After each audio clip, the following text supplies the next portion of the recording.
The music hadn't stopped. The laughter hadn't faded.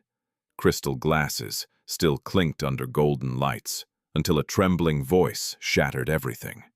"Don't eat that cake," all heads turned. Efua stood frozen among the servers, her worn shoes out of place on the polished marble floor, her chest rising fast with fear. Across the room, billionaire Kwame Mensah paused mid-motion fork, hovering inches from his lips. His wife Zainab Bello didn't flinch, only smiled slow and unreadable. A murmur spread. Some laughed, some stared. Was she mad? Or saving his life? 2 hours later, the sirens arrived, and someone wasn't breathing. Before we continue, where are you watching from, and what time is it there right now? If you love powerful stories like this, don't forget to subscribe. You won't want to miss what happens next. The city of Accra shimmered under the late evening glow where wealth and struggle lived side by side, separated only by gates glass and guarded silence. Tonight, one of those gates stood wide open. Inside the sprawling mansion of Kwame Mensah, everything gleamed with intention. Golden chandeliers cascaded light across polished marble floors. Strings of live music floated gently through the air. Well-dressed guests, politicians, business moguls, celebrities moved in soft circles, their laughter measured, their smiles curated. It was the 10th wedding anniversary of Kwame Mensah and Zainab Bello, a union that had long been admired, envied, and quietly questioned. And among all that elegance unnoticed at the edges of the room stood Efua. Her uniform did not quite fit. The sleeves were slightly too short, the fabric worn at the seams. It had been borrowed that morning from another girl who hadn't shown up for work. Efua herself wasn't supposed to be here. She had taken the job at the last minute, desperate for anything that could help her pay the overdue rent on the tiny room she shared with her younger brother. She moved carefully between guests, balancing a tray of champagne glasses, her eyes lowered just enough to remain invisible. But Efua had never been good at not noticing things. She noticed the way some guests laughed too loudly as if trying to belong. She noticed the way security guards positioned themselves not just for protection but for control. And she noticed most of all the quiet tension beneath the perfection. At the center of it all stood Kwame Mensah. Tall, composed, and effortlessly commanding, he wore wealth like a second skin. His navy suit was tailored to perfection. His posture straight, his smile practiced, but not entirely empty. There was something about him, something that suggested he had built himself up from something harder, something real. Beside him, like a shadow, crafted from silk and precision, stood Zainab Bello. She was stunning, not just beautiful, but precise. Every detail of her appearance seemed chosen to communicate control. Her gown shimmered under the lights, her jewelry understated, yet unmistakably expensive. But it was her eyes that held the room, sharp, observant, calculating. Where Kwame drew admiration, Zainab commanded silence. Efua kept her distance, but her eyes lingered longer than they should have. Then she heard it. "Be careful with that one." The voice came from behind the kitchen doors, low, hurried. Efua slowed her steps. The service corridor was quieter, dimmer stripped of the glamour outside. The scent of spices and sugar hung thick in the air. Staff moved quickly, focused, heads down, but something in that voice had not sounded normal. Curiosity pulled her closer. Through the half-open kitchen door, she saw them. 2 men stood near the preparation table. One was the head pastry chef, renowned, strict, known for perfection. The other, Efua didn't recognize. He wore a uniform, but it didn't quite match the others. His movements were too careful, too deliberate. Between them sat the cake. It was breathtaking. 3 tiers of delicate craftsmanship, iced in smooth ivory, decorated with gold patterns that caught the light. It was not just a cake, it was a statement. The centerpiece of the night, the symbol of 10 years of marriage. Efua felt something tighten in her chest. The unknown man reached into his pocket. Efua leaned slightly, her breath catching. A small glass vial appeared in his hand. Her fingers gripped the edge of the door. The man hesitated, glancing over his shoulder. The pastry chef said nothing, just watched. Then quickly, too quickly, the man tilted the vial and let a few drops fall onto a small section of the cake's top layer. Efua's heart slammed against her ribs. The liquid disappeared almost instantly, absorbed into the frosting. No one spoke. No one reacted. But everything in Efua screamed that something was wrong. She stepped back before she could be seen, her mind racing. What had she just witnessed? Her first instinct was to doubt herself. Maybe it was flavoring. Maybe it was part of the design. She wasn't a chef. She didn't understand these things. But then why the secrecy? Why the hesitation? Why that look? Efua pressed her hand against her chest, trying to steady her breathing. Around her, the kitchen returned to its rhythm. Orders were called. Plates moved. Laughter echoed faintly from the main hall. It was as if nothing had happened. But Efua could not unsee it. She picked up her tray again, her hands slightly unsteady. As she stepped back into the main hall, the brightness hit her eyes. The music swelled. Conversations resumed their elegant flow, and there across the room she saw him again. Kwame Mensah. He was laughing now, speaking with a group of guests, completely unaware. Completely exposed. Efua's gaze shifted. Zainab stood nearby watching him, not with warmth, but with something quieter, something sharper. Her smile appeared at the right moments, but her eyes were elsewhere, calculating something only she understood. A chill ran through Efua. She tried to shake it off. This wasn't her world. These weren't her people. She was just a server, a temporary face in a passing night. Whatever she thought she saw, it wasn't her place to question it. But then another memory surfaced, uninvited. A hospital room, the smell of medicine, her mother lying still, her skin too pale, her breath too shallow. They said it was just food, someone had whispered. Just something she ate. Efua swallowed hard. That had been years ago. Years, but never forgotten. Her mother had trusted what was placed before her, and it had taken everything. Efua's grip tightened on the tray. She looked again toward the cake. It had been moved, now positioned near the center of the room, ready for the ceremonial cutting. Guests were already gathering closer, anticipation building. Phones were being raised. Smiles were widening. A celebration, a perfect moment, and beneath it, something hidden. Efua felt the weight of a decision pressing down on her. Say nothing and walk away, or speak and risk everything, her job, her dignity, her safety. Who would believe her, a poor girl in a borrowed uniform accusing powerful people in a room full of influence? She could already imagine the laughter, the accusations, the guards dragging her out, her brother waiting at home hungry. Efua closed her eyes for a brief second, just 1 second. But in that moment she saw her mother again, and something inside her shifted. When she opened her eyes, the room looked different. Not brighter, not louder, just clearer. Her gaze locked onto the cake, then onto Kwame, then onto Zainab. And suddenly the silence inside her became louder than the music around her. Efua took a slow step forward. The tray in her hands trembled slightly. She didn't know yet what she would say. She didn't know how it would end. But she knew one thing. That cake should not be eaten, and time was already running out. The closer Efua moved toward the center of the room, the louder everything seemed to become. Laughter rose in waves. Glasses touched. Cameras lifted. Someone adjusted the lighting to make the cake glow under a soft golden spotlight, as if the entire night had been building toward this single moment.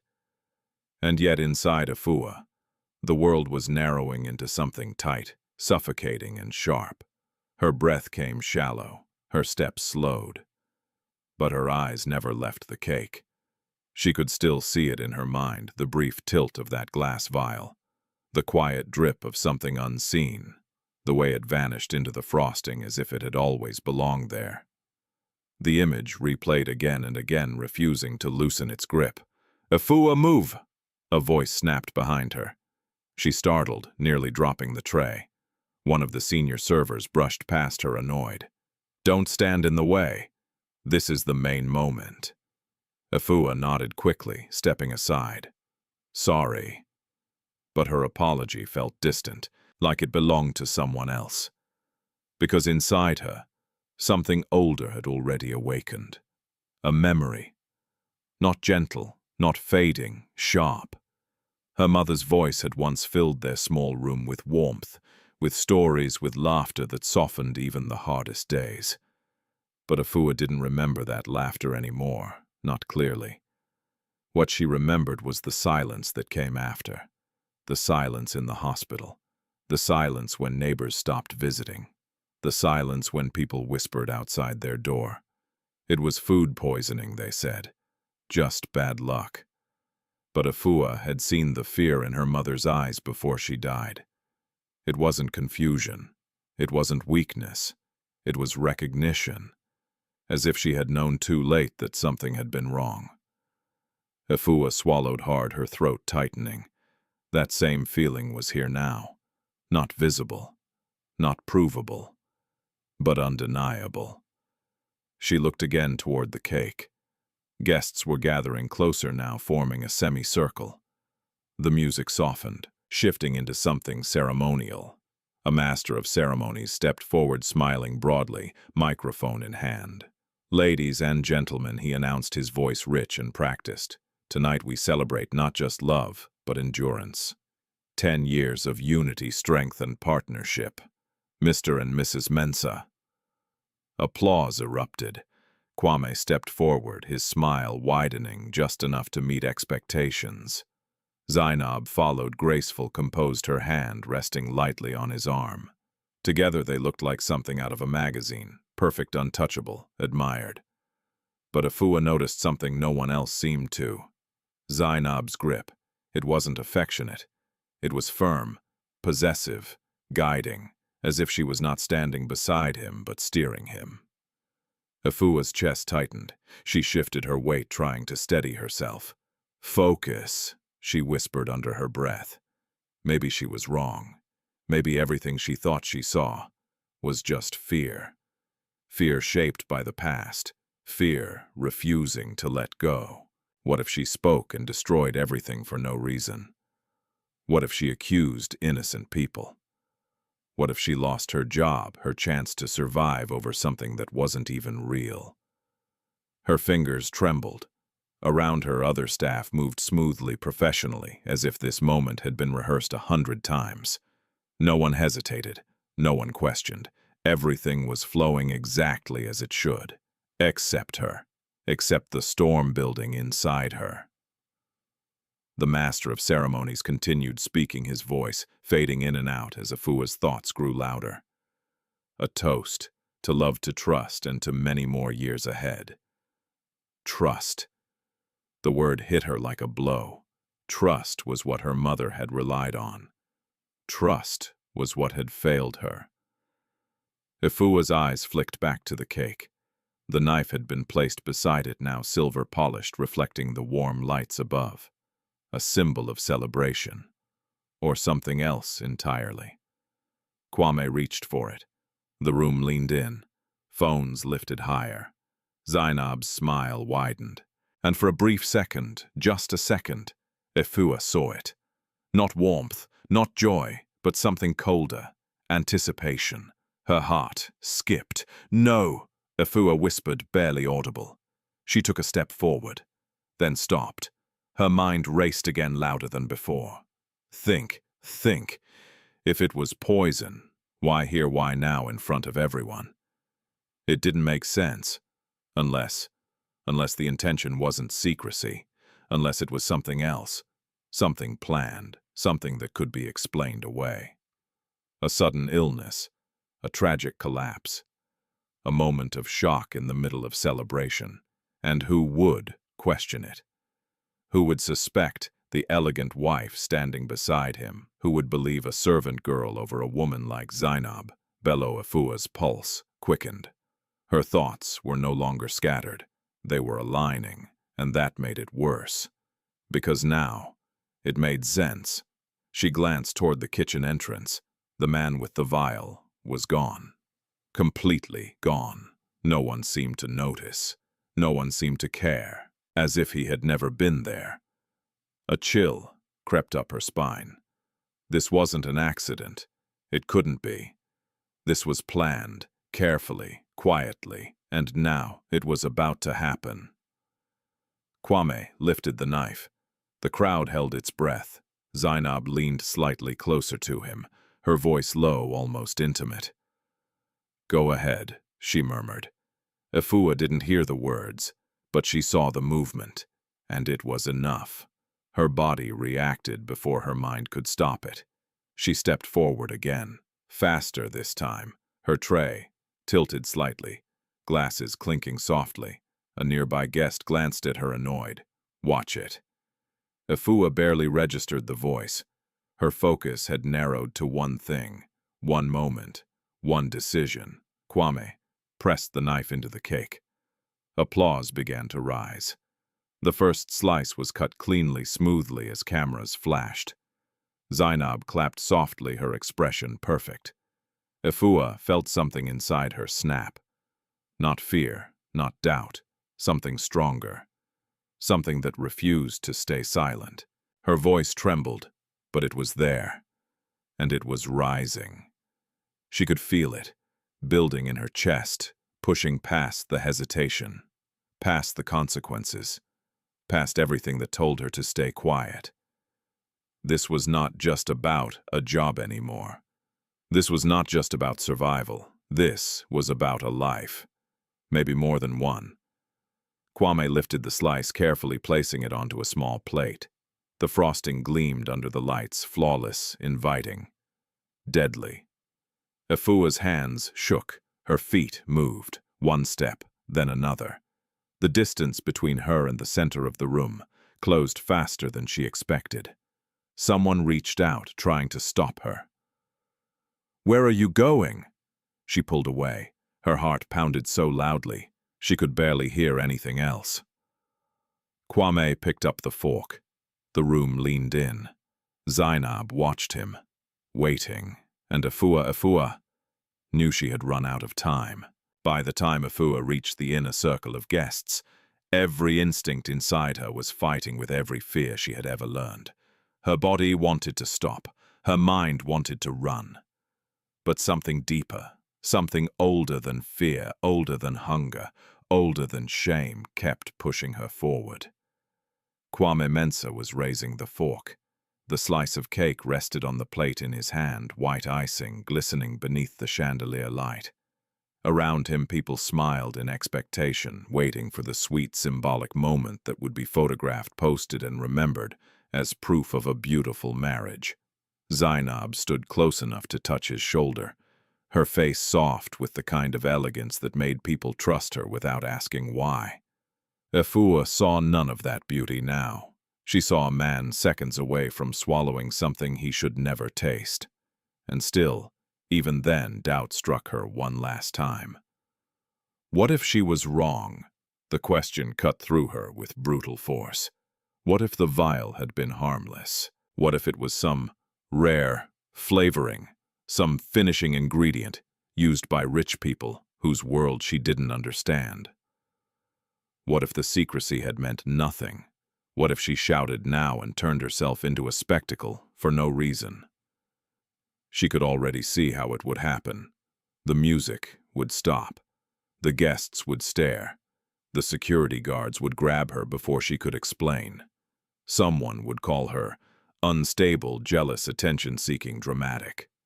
Someone else would say poor people were always looking for a way to ruin what didn't belong to them.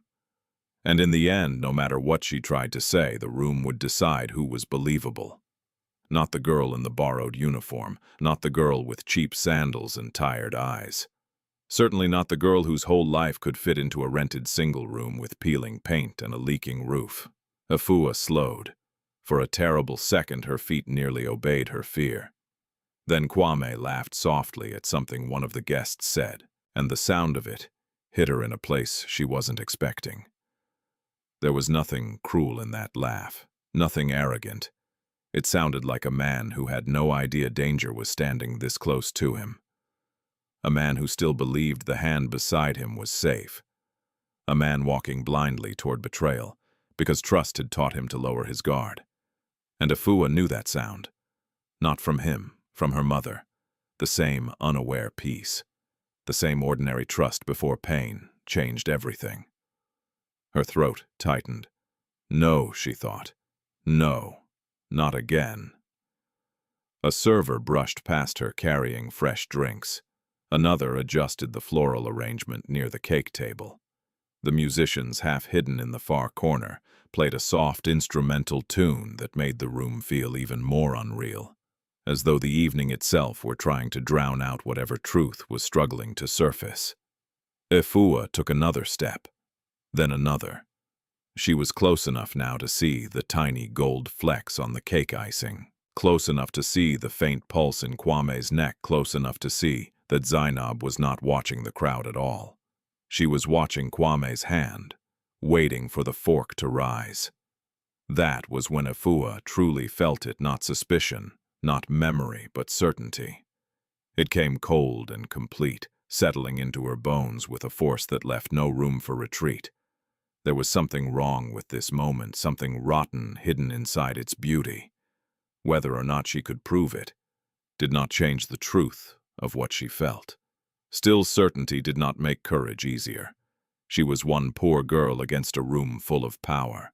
She could feel class like a physical wall around her now, in the perfume hanging in the air, in the measured voices, in the way people looked through workers instead of at them, in the assumption that service people existed, only to move silently, smile politely, and disappear once the glasses were empty. To interrupt such a room was not merely rude. It was an offense, a trespass, a violation of the invisible lines people like Efua were expected never to cross. Someone caught sight of her, edging closer, and frowned. It was one of the event coordinators, a thin woman with a headset and a sharp expression. "What are you doing?" she whispered harshly. "Back up. This area is for family and media only." Efua opened her mouth, but nothing came out. The woman stepped closer, lowering her voice further. "Didn't you hear me move?" Efua glanced at Kwame. The fork was higher now. Her heartbeat roared in her ears. "I need to say something," she whispered. The coordinator stared at her as if she had lost her mind. "Not now. It's important. Everything is important to people who don't understand timing," the woman snapped. "Move." A hot wave of humiliation rose in Efua's chest. It was so familiar that it almost weakened her. She had known this tone all her life, the tone that reduced her before she had spoken, the tone that assumed poverty and foolishness belonged together, the tone that turned warning into insolence before the warning could even be heard. For one fragile second, the old version of her returned, the one who apologized first, the one who lowered her eyes, the one who stepped aside, because survival sometimes depended on becoming small. But then she looked up and saw Zainab, not smiling for the guests now, not smiling at all. For the briefest instant, the woman's face was stripped bare. It was not panic. It was not affection. It was something controlled and hungry, like a person listening for the exact second a trap shuts. Efua felt ice move through her. The mask came back immediately. Zainab turned slightly, acknowledged a guest with a graceful nod, and the moment vanished as though it had never been there. But Efua had seen enough. "She's waiting," Efua whispered to herself. What the coordinator demanded. Efua did not answer. Instead, her mind flashed through the possible consequences, one by one, cruel and clear. She could lose the job before the night ended. She could be blacklisted by catering agencies. She could be arrested if they claimed she had caused a disturbance. Her landlord could throw her out if she missed one more payment.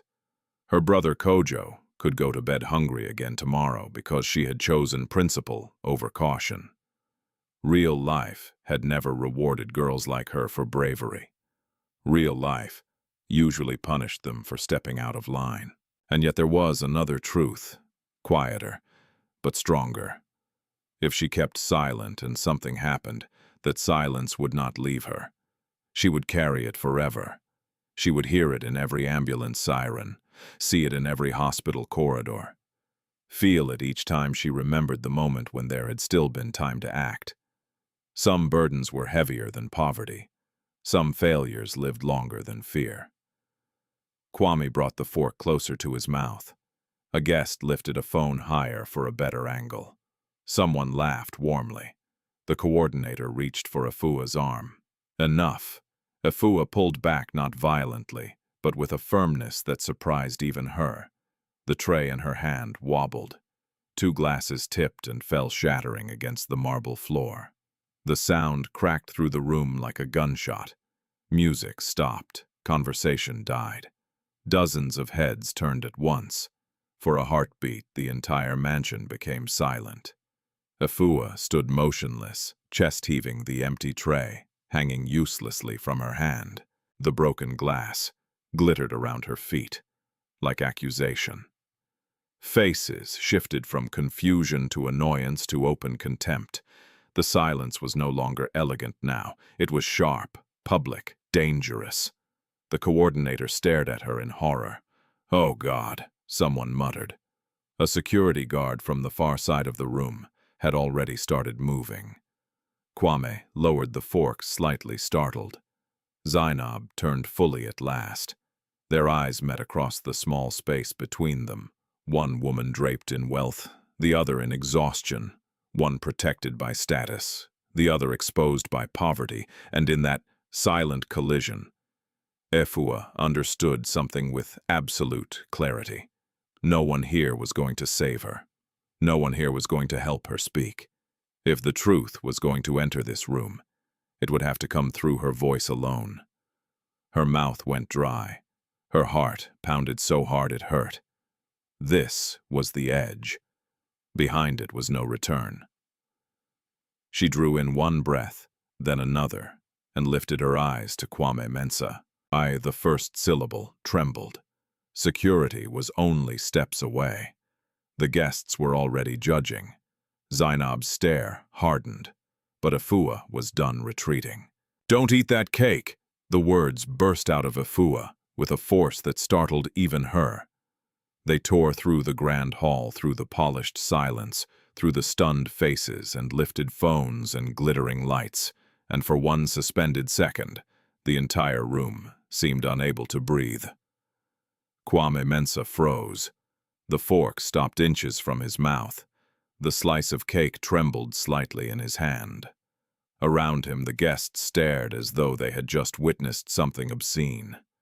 A few people laughed immediately, not because anything was funny, but because disbelief often reached for mockery first. Others looked offended, irritated that a servant girl had dared to rip open the smooth surface of the evening with her fear. The event coordinator stepped toward Efua first. "Are you insane?" she hissed. But the moment had already gone too far to be contained.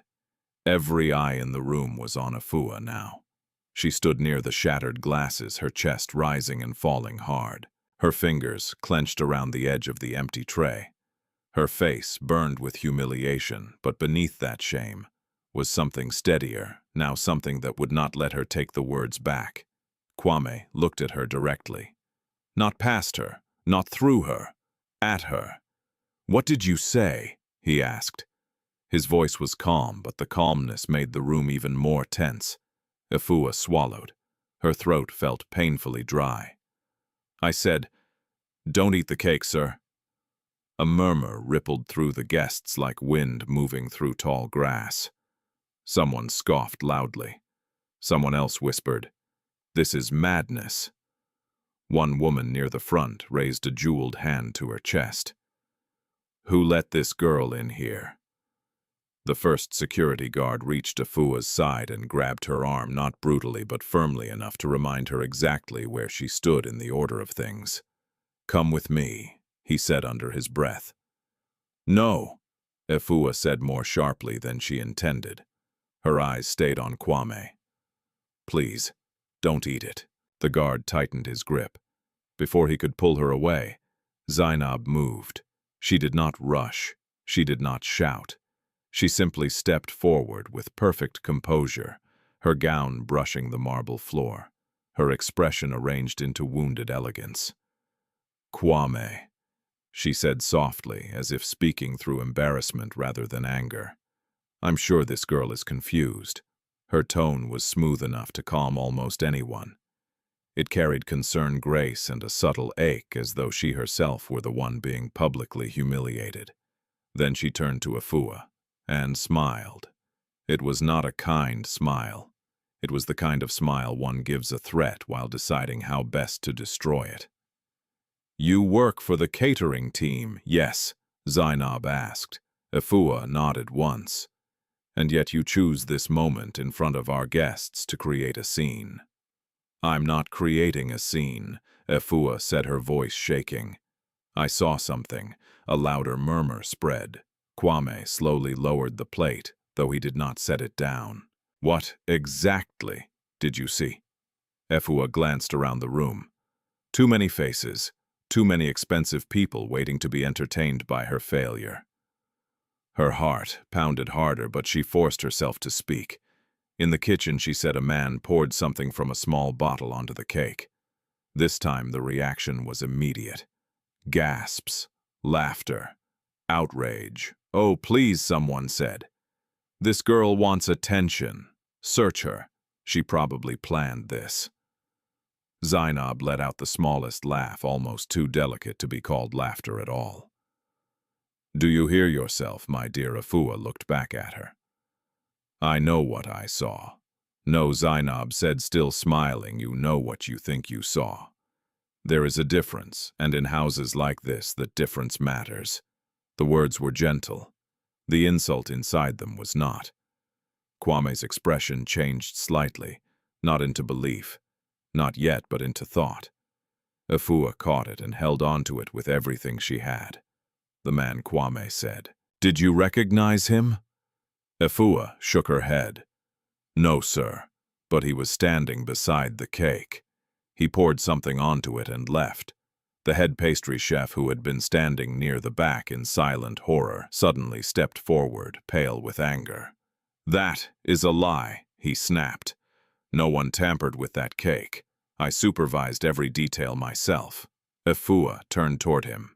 "You were there!" His face tightened. "Watch yourself. I saw you. You saw kitchen staff doing their jobs." "No," she said, surprising herself with the strength of her voice. "I saw someone hide something." The pastry chef took a threatening step toward her, but Kwame raised one hand. That single gesture stopped everyone. The room fell quiet again. Kwame looked at the cake, then at Efua, then at Zainab. His face revealed little, but his hesitation was now visible enough that the guests could feel it. Wealthy men in tailored suits exchanged glances. Women with polished smiles leaned closer to one another. Phones once held for celebration were now recording something far more dangerous. A scandal. Zainab noticed it too.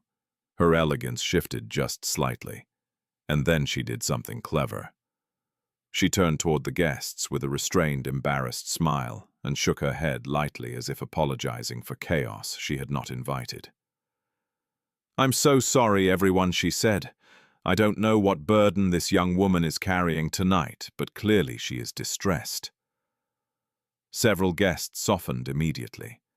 Compassion, when directed from above, was often just another form of control.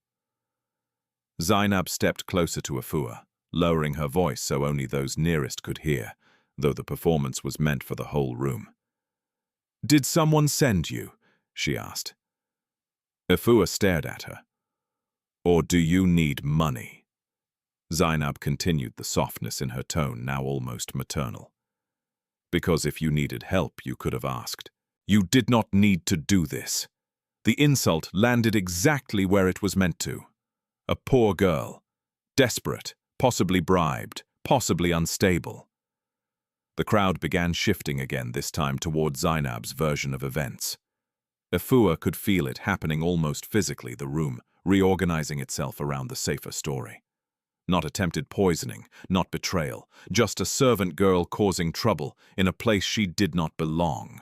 The guard tugged her arm once more. That's enough! Panic surged through Efua. If they removed her now, the moment would close. The cake would be dismissed, her warning buried under class and convenience. Please, she cried louder this time. I'm telling the truth, the pastry chef said bitterly.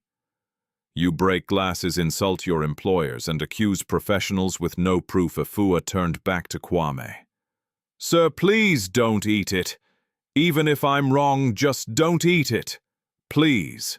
For the first time, there was naked desperation in her voice, and that desperation silenced even a few of the harshest whispers. It was too raw to fake well, too frightened, too human. Kwame studied her. Then slowly, he set the plate down on the table. A visible wave passed through the crowd. Efua almost collapsed from relief, but it lasted only a second, because Zainab stepped in, smoothly lifting the plate again before anyone else could breathe. If this is what it takes to end this nonsense, she said, her smile widening just a little, then let us end it. She took the fork. The room went still. Efua stared. Zainab lifted a small bite of cake toward her own mouth. Every guest watched. The implication was obvious: if the wife ate it herself, the accusation would die immediately. Efua's heart slammed against her ribs, but Zainab stopped just before tasting it. She turned slightly toward Kwame, her eyes softening with practiced tenderness. My love, she said, after 10 years together, after all we have built, do you truly think I would harm you? It was a masterful move, no longer a public defense, but an emotional one. Private, intimate, devastatingly effective. She was no longer defending the cake. She was defending the marriage. And in a room like this, where appearances were sacred, that distinction mattered more than truth. Kwame's face changed again. Not into certainty, but into conflict. Efua felt her chance slipping. Then Zainab smiled, set her own fork down, and placed the plate back into Kwame's hand. You don't have to prove anything to anyone, she said softly. A pause. A long, terrible pause. Then Kwame gave a strained, almost apologetic smile to the guests around him. Let's not ruin the evening over confusion, he said. Efua's blood ran cold. He looked at the cake, at the guests, at Zainab.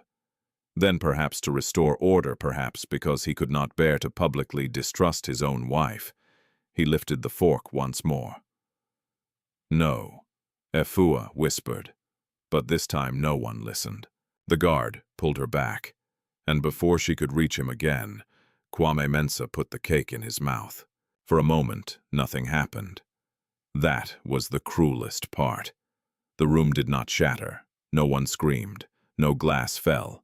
No dramatic collapse came to justify Efua's terror.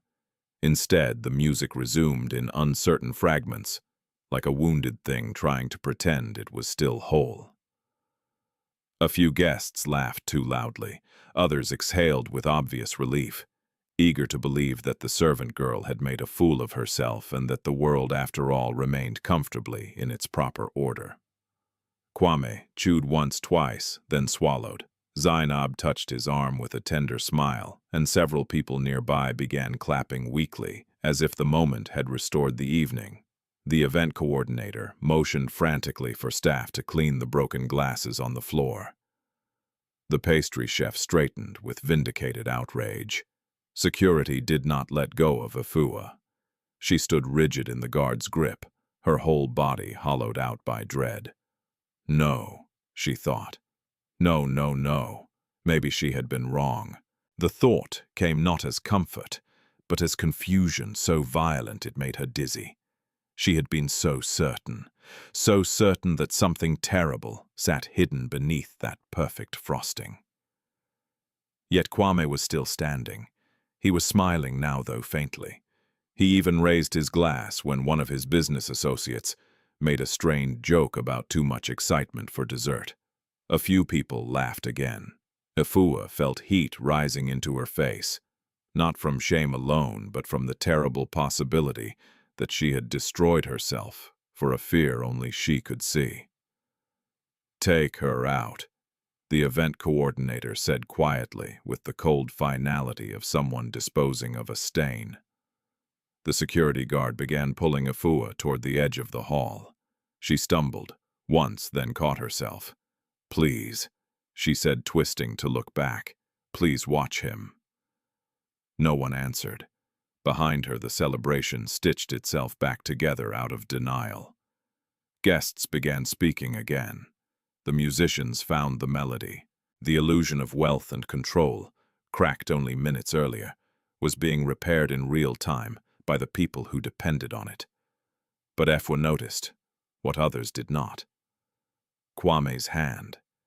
It lingered too long at his side, fingers flexing once almost imperceptibly, as if something small had passed through him. Then he rolled his shoulders just slightly. Then he touched the base of his throat. Not enough for anyone else to worry. Enough for Efua's heart to slam once more. The guard pushed open the side door leading into the service corridor. The sounds of the party dimmed behind them, replaced by the metallic clatter of trays, distant kitchen voices, and the hum of industrial cooling units. The corridor smelled of bleached sugar, roasted meat, and panic.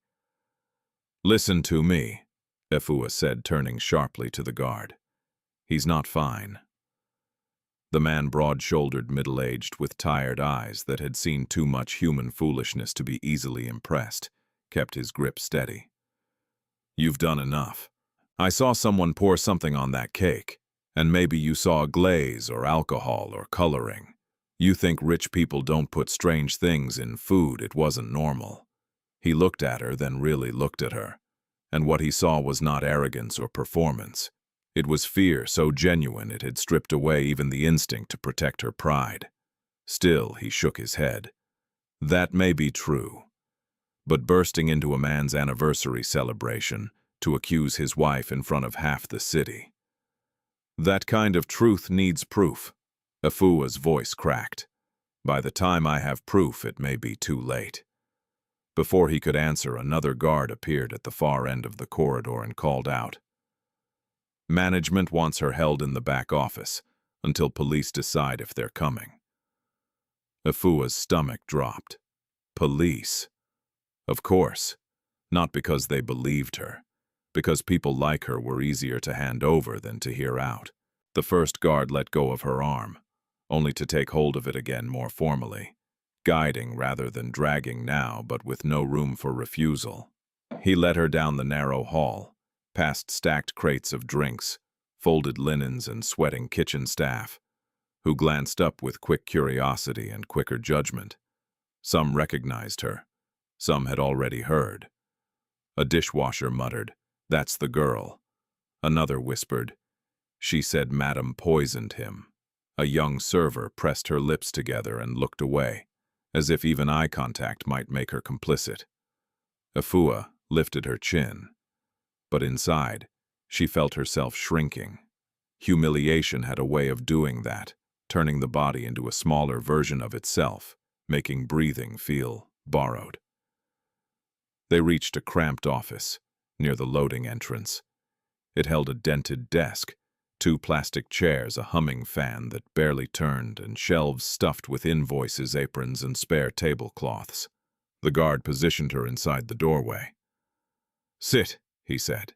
Efua remained standing. "Please just check the cake. The chef has already checked it." "No, he hasn't. He just defended himself." The second guard folded his arms. "Why would Madame Zainab poison her own husband in front of guests?" Efua turned to him with desperate frustration. "Because people hide things best where no one thinks to look," He snorted softly. That sounds like something from a film. No, she said. It sounds like rich people trusting the wrong face. The words hung there. A small silence followed. Then from somewhere deeper in the house came a brief commotion. Nothing loud, just a cluster of hurried footsteps. A voice calling for someone, the sharp scrape of furniture moving. Both guards looked toward the hallway. Efua heard it too, and every nerve in her body tightened. "What was that?" she whispered. No one answered immediately. The first guard stepped out, peering into the corridor. A kitchen porter ran past without slowing, carrying clean cloths. Behind him, one of the waiters hurried toward the main hall face, pale earpiece pressed close as if receiving urgent instructions.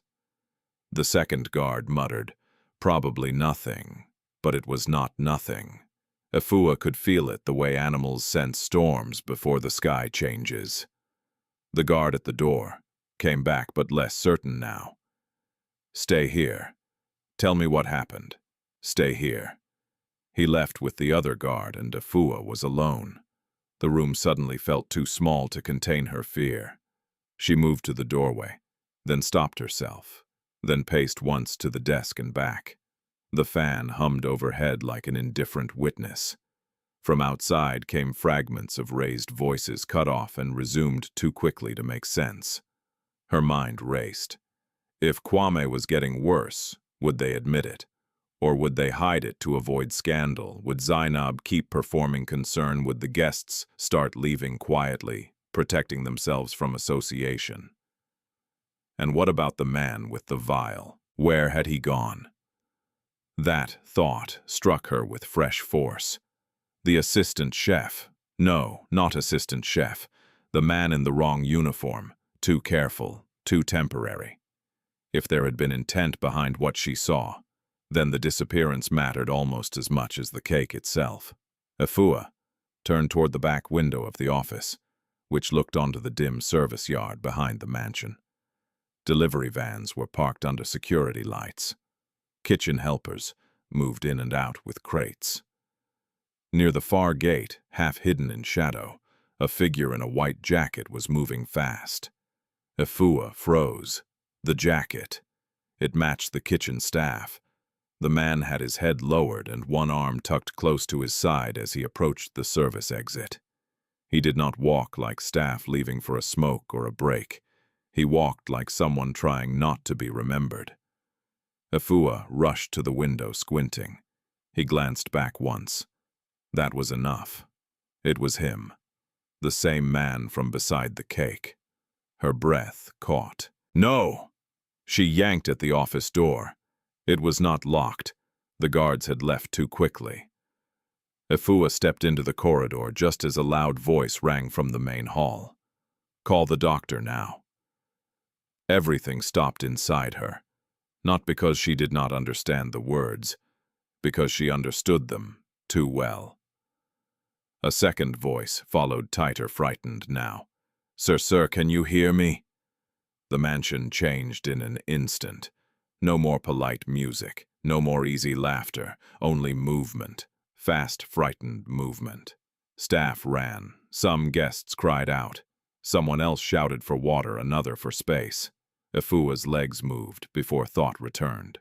She ran down the corridor toward the hall, then stopped halfway as she saw two men rushing in the opposite direction.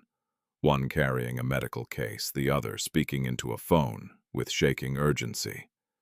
And through the chaos, from somewhere near the center of the house, came the sound that made her blood turn cold. A woman screaming Kwame's name. Efua turned once toward the service yard. The man in the white jacket was gone. Then she turned back toward the house. Whatever had been hidden inside that cake was no longer hidden, and the night was only beginning to show its teeth. By the time Efua reached the entrance to the main hall, the room no longer looked like a celebration. It looked like the aftermath of something invisible and violent. The music had stopped completely.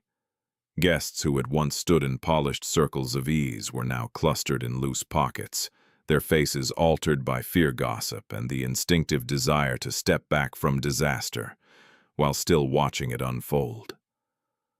A woman in emerald silk was crying softly into her phone. Two men who had been laughing minutes earlier now spoke in low, urgent voices, already trying to understand what this would mean. By morning, what the headlines would say, what the board would hear, what investors might whisper. And at the center of it all, Kwame Mensah was no longer standing. He had been lowered onto one of the velvet settees near the anniversary table. His body slumped awkwardly against the armrest, one hand pressed weakly against his abdomen. The plate of cake had fallen to the floor. White icing smeared across the marble like a stain no one would ever be able to polish away. His breathing was uneven, now shallow and fast, and his face had lost the rich warmth it had carried all evening. Sweat glistened at his temples. His lips looked strange, too pale. Efua stopped where she was. For a moment she could not move. The room blurred at the edges as dread and vindication collided so hard inside her that she felt almost sick. She had prayed to be wrong. She had begged her own instincts to fail. But now the truth was there in plain sight, and it did not feel like victory. It felt like grief arriving early. A doctor knelt beside Kwame, loosening his collar with practiced urgency. He was a compact man in his late 50s, dressed in formal wear that had clearly not been chosen for emergency work, yet his hands were steady. A black medical case lay open on the carpet, revealing vials, syringes, and monitoring devices. "Move back!" he snapped to the gathering crowd. "All of you. He needs air." The nearest guests retreated immediately. Not out of compassion, Efua noticed, but because fear had finally overcome curiosity. Zainab was kneeling beside the settee, now one hand pressed to Kwame's shoulder, the other over her own mouth. Her expression was shattered in exactly the way a wife's expression should be in such a moment. Her eyes were wet. Her voice trembled. Every inch of her body seemed to radiate panic and disbelief. But Efua did not trust it. Not after the smile, not after the waiting look, not after that hungry stillness she had seen when the fork was rising. "Kwame," Zainab whispered. "Kwame, look at me." His eyelids fluttered. He made a sound small, strained, not quite a word. The doctor turned sharply toward one of the staff. "How long after he ate?" "Less than 10 minutes, someone answered. The doctor frowned. That frown did something terrible to the room, because until then some part of everyone had still been holding on to the idea that this might be a harmless collapse, a dizzy spell. Too much champagne, a sudden blood sugar drop stress. But the doctor's face had changed in a way that stripped comfort from the air. He looked at the cake on the floor, then back at Kwame, then at Zainab. "Did he consume anything else unusual?" he asked. "No," Zainab said quickly. Too quickly. "Just champagne, just a bite of cake." Efua felt the words land in the room. Just a bite of cake. She took one step forward, then stopped again, when two guards appeared near her this time, not with confidence but uncertainty. They recognized her now not as the girl who had caused a disturbance, but as the girl who had tried to stop this from happening. One of them, the older one with tired eyes, looked at her differently. Not warmly, not apologetically, but differently.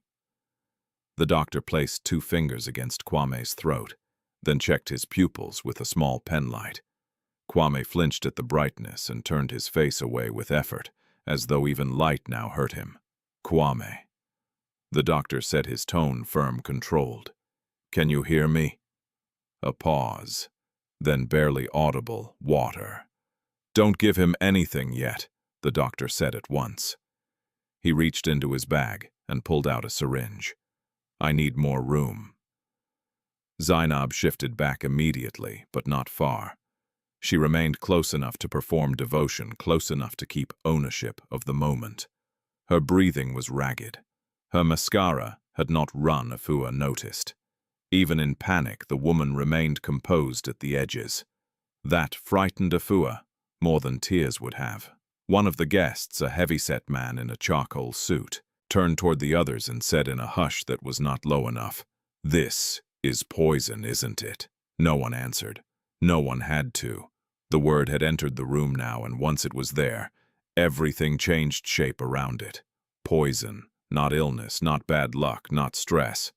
Poison meant intention. It meant betrayal. It meant someone had wanted this. Efua felt several faces turn toward her. Not all at once, but one after another. A woman in gold silk, a younger man clutching his phone, a matronly auntie with hard eyes and expensive perfume. They all looked at her with a new kind of discomfort, the discomfort of people forced to rearrange their judgment too quickly.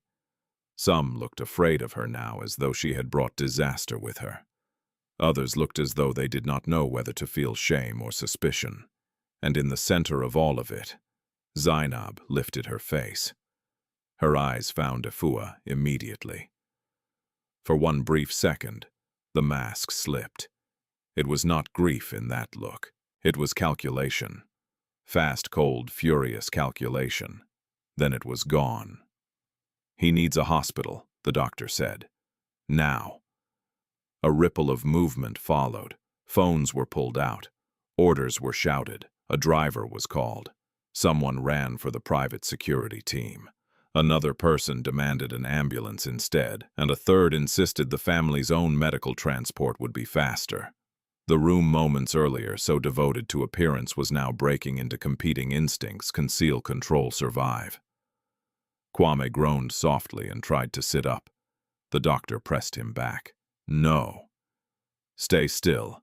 I'm fine," Kwame muttered, the reflexive lie of powerful men who had built their lives on appearing unbreakable. "You are not fine." Kwame's breathing hitched again.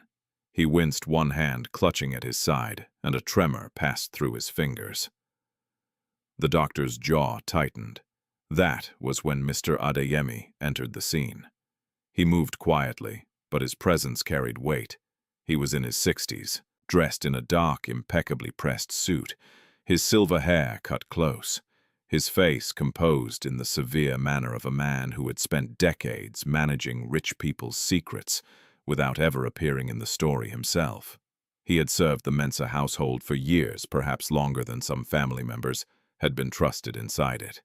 Staff moved differently when he entered a room. So did security.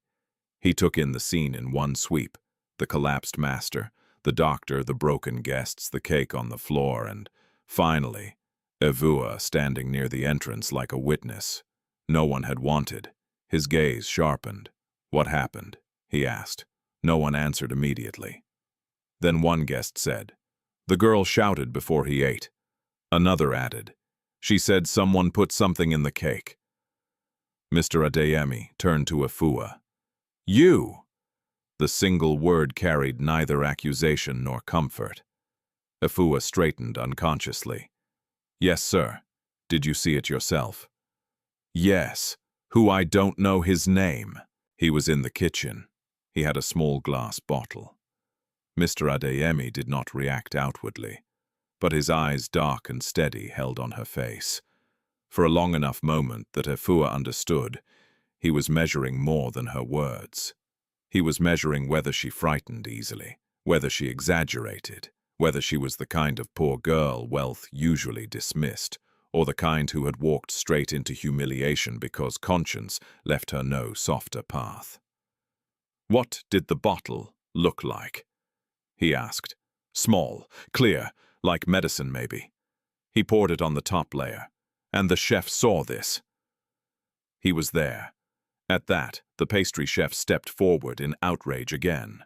"I supervised the final decoration, nothing more. This girl is making reckless accusations, because Mr. Adeyemi silenced him with a glance. Not a raised voice, not a threat, just a glance." The chef stopped talking. That silence told Efua a great deal. Mr. Adeyemi looked back at the doctor. "Your assessment." The doctor did not hesitate. "I cannot confirm the substance here, but based on rapid onset abdominal distress, sweating, weakness, and pupil response, I am strongly concerned he ingested a toxin or a fast-acting adulterant. He must be transported immediately. A collective breath left the room. Concerned he ingested a toxin. That was enough. Zainab let out a broken sound and reached for Kwame again, but this time Mr. Adeyemi's eyes moved to her as well. Not accusing, not yet, but alert. "We will accompany him," she said, voice shaking. "Prepare the car." "No," the doctor said. "Ambulance. I need stabilization equipment on the way." That single contradiction altered Zainab's posture. It was almost invisible, but Efua saw it. The woman had expected control. A private car, private doctors, a private narrative. An ambulance meant records, witnesses, questions. Mr. Adeyemi saw it too, and something in his face hardened.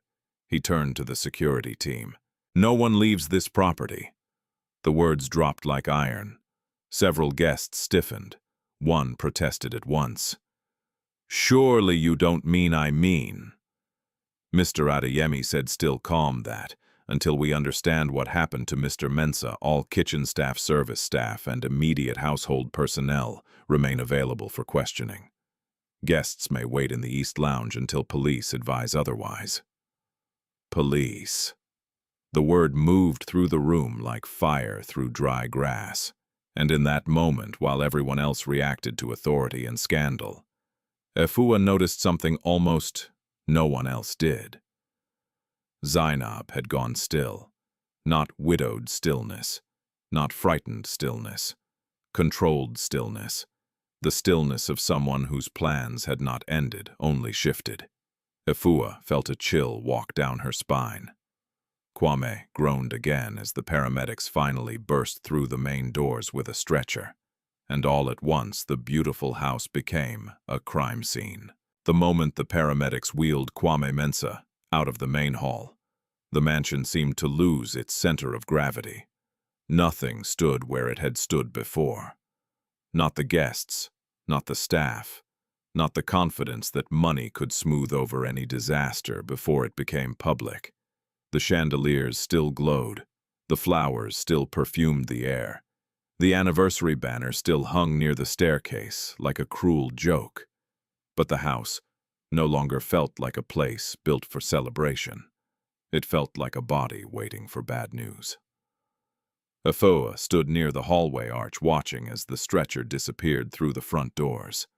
Kwame's face had looked worse in those final seconds, his eyes half open but unfocused. His breathing shallow, his body heavy in a way that made him seem suddenly older than he had all evening. The doctor stayed beside him, one hand on the oxygen mask, the other holding an IV line steady while the paramedics moved fast. Zainab followed close behind, but Mr. Adeyemi stopped her before she could step into the ambulance. "Madam," he said. She turned sharply, grief and outrage fighting for space in her expression. "What there will be. Questions. My husband is in that vehicle." "Yes," Mr. Adeyemi said, calm as stone, "and the doctor is with him. You may follow once initial statements are recorded." For 1 second, Zainab's mask almost broke. Not because of fear, because someone had dared to slow her. Her jaw tightened. "You cannot possibly believe this is the time for that." Mr. Adeyemi did not move. "It is exactly the time for that." The exchange was brief, but it changed the air around them. Guests noticed, staff noticed, Efua noticed most of all. This was no longer just chaos. People were beginning to choose where to place their trust, and trust once shaken rarely returned in the same shape. The ambulance doors slammed shut, sirens burst alive, and then Kwame was gone. For a moment, nobody inside the mansion seemed to know what to do next. Some guests drifted toward the East Lounge as instructed, clutching handbags, jackets, and phones as though scandal itself might be contagious. Others lingered in the hall pretending concern while quietly sending messages. Efua could see it in their faces. Some were frightened for Kwame, some were fascinated by the possibility of betrayal, and some, perhaps the coldest of all, were already calculating how quickly they could distance themselves from whatever story would break before dawn. Then the questioning began. It started, not with police who had been called, but had not yet arrived, but with the household itself. Mr. Adeyemi, assisted by 2 senior security officers, ordered that all kitchen and service staff be separated. Names were checked. ID badges were collected. Movement was restricted. The grand dining room was cleared. The cake table was cordoned off with such sudden seriousness that more than one guest finally understood this was no temporary drama. It was evidence. Efua was taken to a smaller sitting room near the back of the house, one usually reserved for quiet family meetings. The contrast unsettled her. The room was elegant in a restrained way. Cream walls, carved wooden shelves framed family photographs, heavy curtains that blocked the city lights outside. It smelled faintly of polish and old books. Somewhere in another wing, voices rose and fell. Doors opened and closed. Footsteps hurried across marble. But here the silence was almost intimate. Mr. Adeyemi entered a few minutes later carrying a leather notebook. One of the guards stood at the door. Another remained outside. Efua sat very straight on the edge of a sofa, hands clasped hard in her lap. Mr. Adeyemi did not sit immediately. He looked at her first.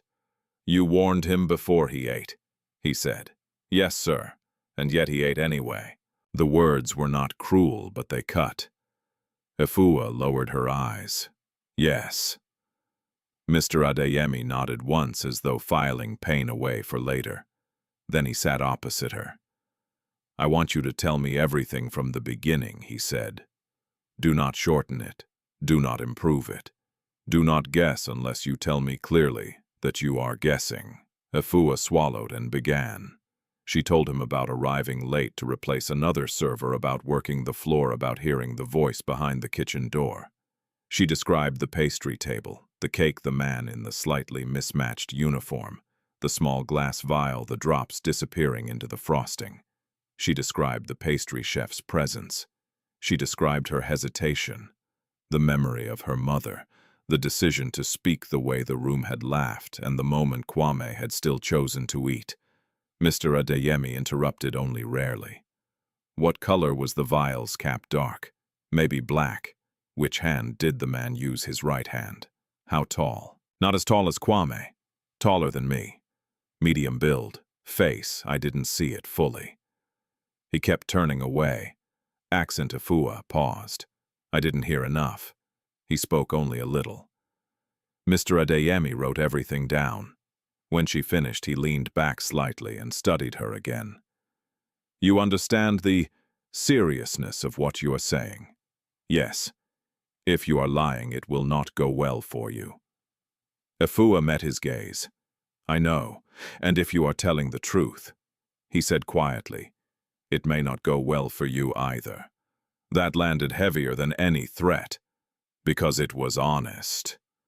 Efua drew a breath. I still had to say it. Something flickered in his expression then. Not warmth, respect perhaps, or the beginning of it. Before he could speak again, a knock sounded at the door. One of the security men stepped in, face tense. "Sir," he said, "we reviewed staff attendance records. There's a problem." Mr. Adeyemi stood at once. "What problem?" "One kitchen staff ID was used tonight that doesn't match the contracted list." Efua's heart jumped. "The man?" she asked. The guard glanced at her. "Possibly." Mr. Adeyemi's voice sharpened. "Where is the person assigned to that ID? We can't find him." A thin silence followed. Then Mr. Adeyemi said, "Bring me the list, and pull footage from all service entrances, kitchen passages, and yard cameras for the last 3 hours." The guard nodded and left. Efua felt the room grow colder. "He ran," she whispered. Mr. Adeyemi did not answer immediately. When he did, his voice was quieter. "It appears someone wanted access to that kitchen and no longer wishes to be found." A tremor moved through Efua's fingers. She tightened her hands to hide it. "Will the police believe me?" she asked. Mr. Adeyemi closed his notebook. The police will believe evidence. Your words are part of that, but not enough alone. Efua looked down. She had known that already, but hearing it aloud reopened the fear. No matter what she had seen, she was still just Efua, poor temporary, easy to dismiss. As if reading part of that thought on her face, Mr. Adeyemi added, "Your warning is the reason we are looking in the right direction at all." She looked up. He did not repeat himself. Instead, he moved to the family photo shelf and stared for a moment at a framed picture of Kwame and Zainab, taken on a beach somewhere far more peaceful than this night. They were smiling. Sunlight was on their faces. They looked like a couple, untouched by suspicion. "People build beautiful lies," he said almost to himself. "Sometimes they even move into them." Efua did not know whether he meant the marriage, the party, or the whole world of rich people behind these walls. Before she could ask, the door opened again. This time the guard's face was paler. "Sir," he said, "we found camera coverage from the kitchen corridor." Mr. Adeyemi turned, and the guard hesitated. "There's footage of a payment." Efua's pulse pounded. "A payment from whom?" Mr. Adeyemi asked. The man swallowed. "The image is not clear enough for certainty, but the figure appears to be a woman. Same height and frame as Madame Zainab." The words sat in the room, like lit fuel. Efua stopped breathing for a second. Mr. Adeyemi's face did not change, but the silence around him did. It deepened, hardened. "Show me," he said. Then his eyes shifted back to Efua, and for the first time that night he did not look at her as a servant girl who had caused trouble. He looked at her as a witness. Mr. Adeyemi did not ask Efua to follow him, but neither did he tell her to stay behind. That, in itself, felt like a change. She rose from the sofa as he crossed the room, with measured urgency, his polished shoes making almost no sound on the wooden floor. The guard held the door open, and together they moved back into the shifting unrest of the mansion. The house felt different now than it had even 20 minutes earlier. Rumor had entered the walls and was moving faster than staff could control. Guests stood in clusters, whispering with the kind of intensity usually reserved for funerals or public disgrace. Some people lowered their voices when Mr. Adeyemi passed. Others watched openly, hungry for signs of where the suspicion would land next. Efua kept her head up, but she could feel the weight of glances pressing into her from all sides. That girl, the one who shouted, the poor server, the one who ruined everything, or perhaps now the one who saw what no one else wanted to see. She did not know which version of herself the room had settled on, and she was not sure it mattered. Either way, she remained exposed. They entered a small monitoring room, just off the service corridor. Efua had not known it existed. It was windowless, narrow and cold from the steady hum of electronics. One wall held a grid of security screens: front gate, side entrance, kitchens, corridor junctions, service yard, back staircases, storage room. A desk, beneath the screens, held 2 computers, a stack of incident logs, and an unfinished cup of tea, gone cold. A younger security officer stood at the keyboard, one hand braced against the desk. Beside him was the older guard who had first pulled Efua from the hall. Both men stepped back as Mr. Adeyemi entered. "Show me," he said. The younger officer clicked through timestamps. Grainy black and white footage filled the center monitor. First a kitchen corridor, narrow and partly obscured by stacked catering trays. Staff moved through it in bursts, servers carrying glassware. Kitchen hands pushing carts, one cleaner mopping, quickly passed. Then the recording paused, rewound and slowed. "There," the officer said. Efua leaned forward instinctively. A figure in kitchen whites appeared from the left side of the corridor. Even through the poor angle, she recognized the posture immediately. The careful movement, the slight turn of the shoulders, the same man she had seen near the cake. He paused beside the service alcove, glancing once behind him. Then another figure stepped into frame. A woman. The image was imperfect. Her face was partly obscured by the angle and by the decorative pillar at the edge of the corridor. But her height build and the elegant line of her evening gown were unmistakably not those of kitchen staff. She wore heels. One wrist flashed with jewelry when she moved. She extended her hand.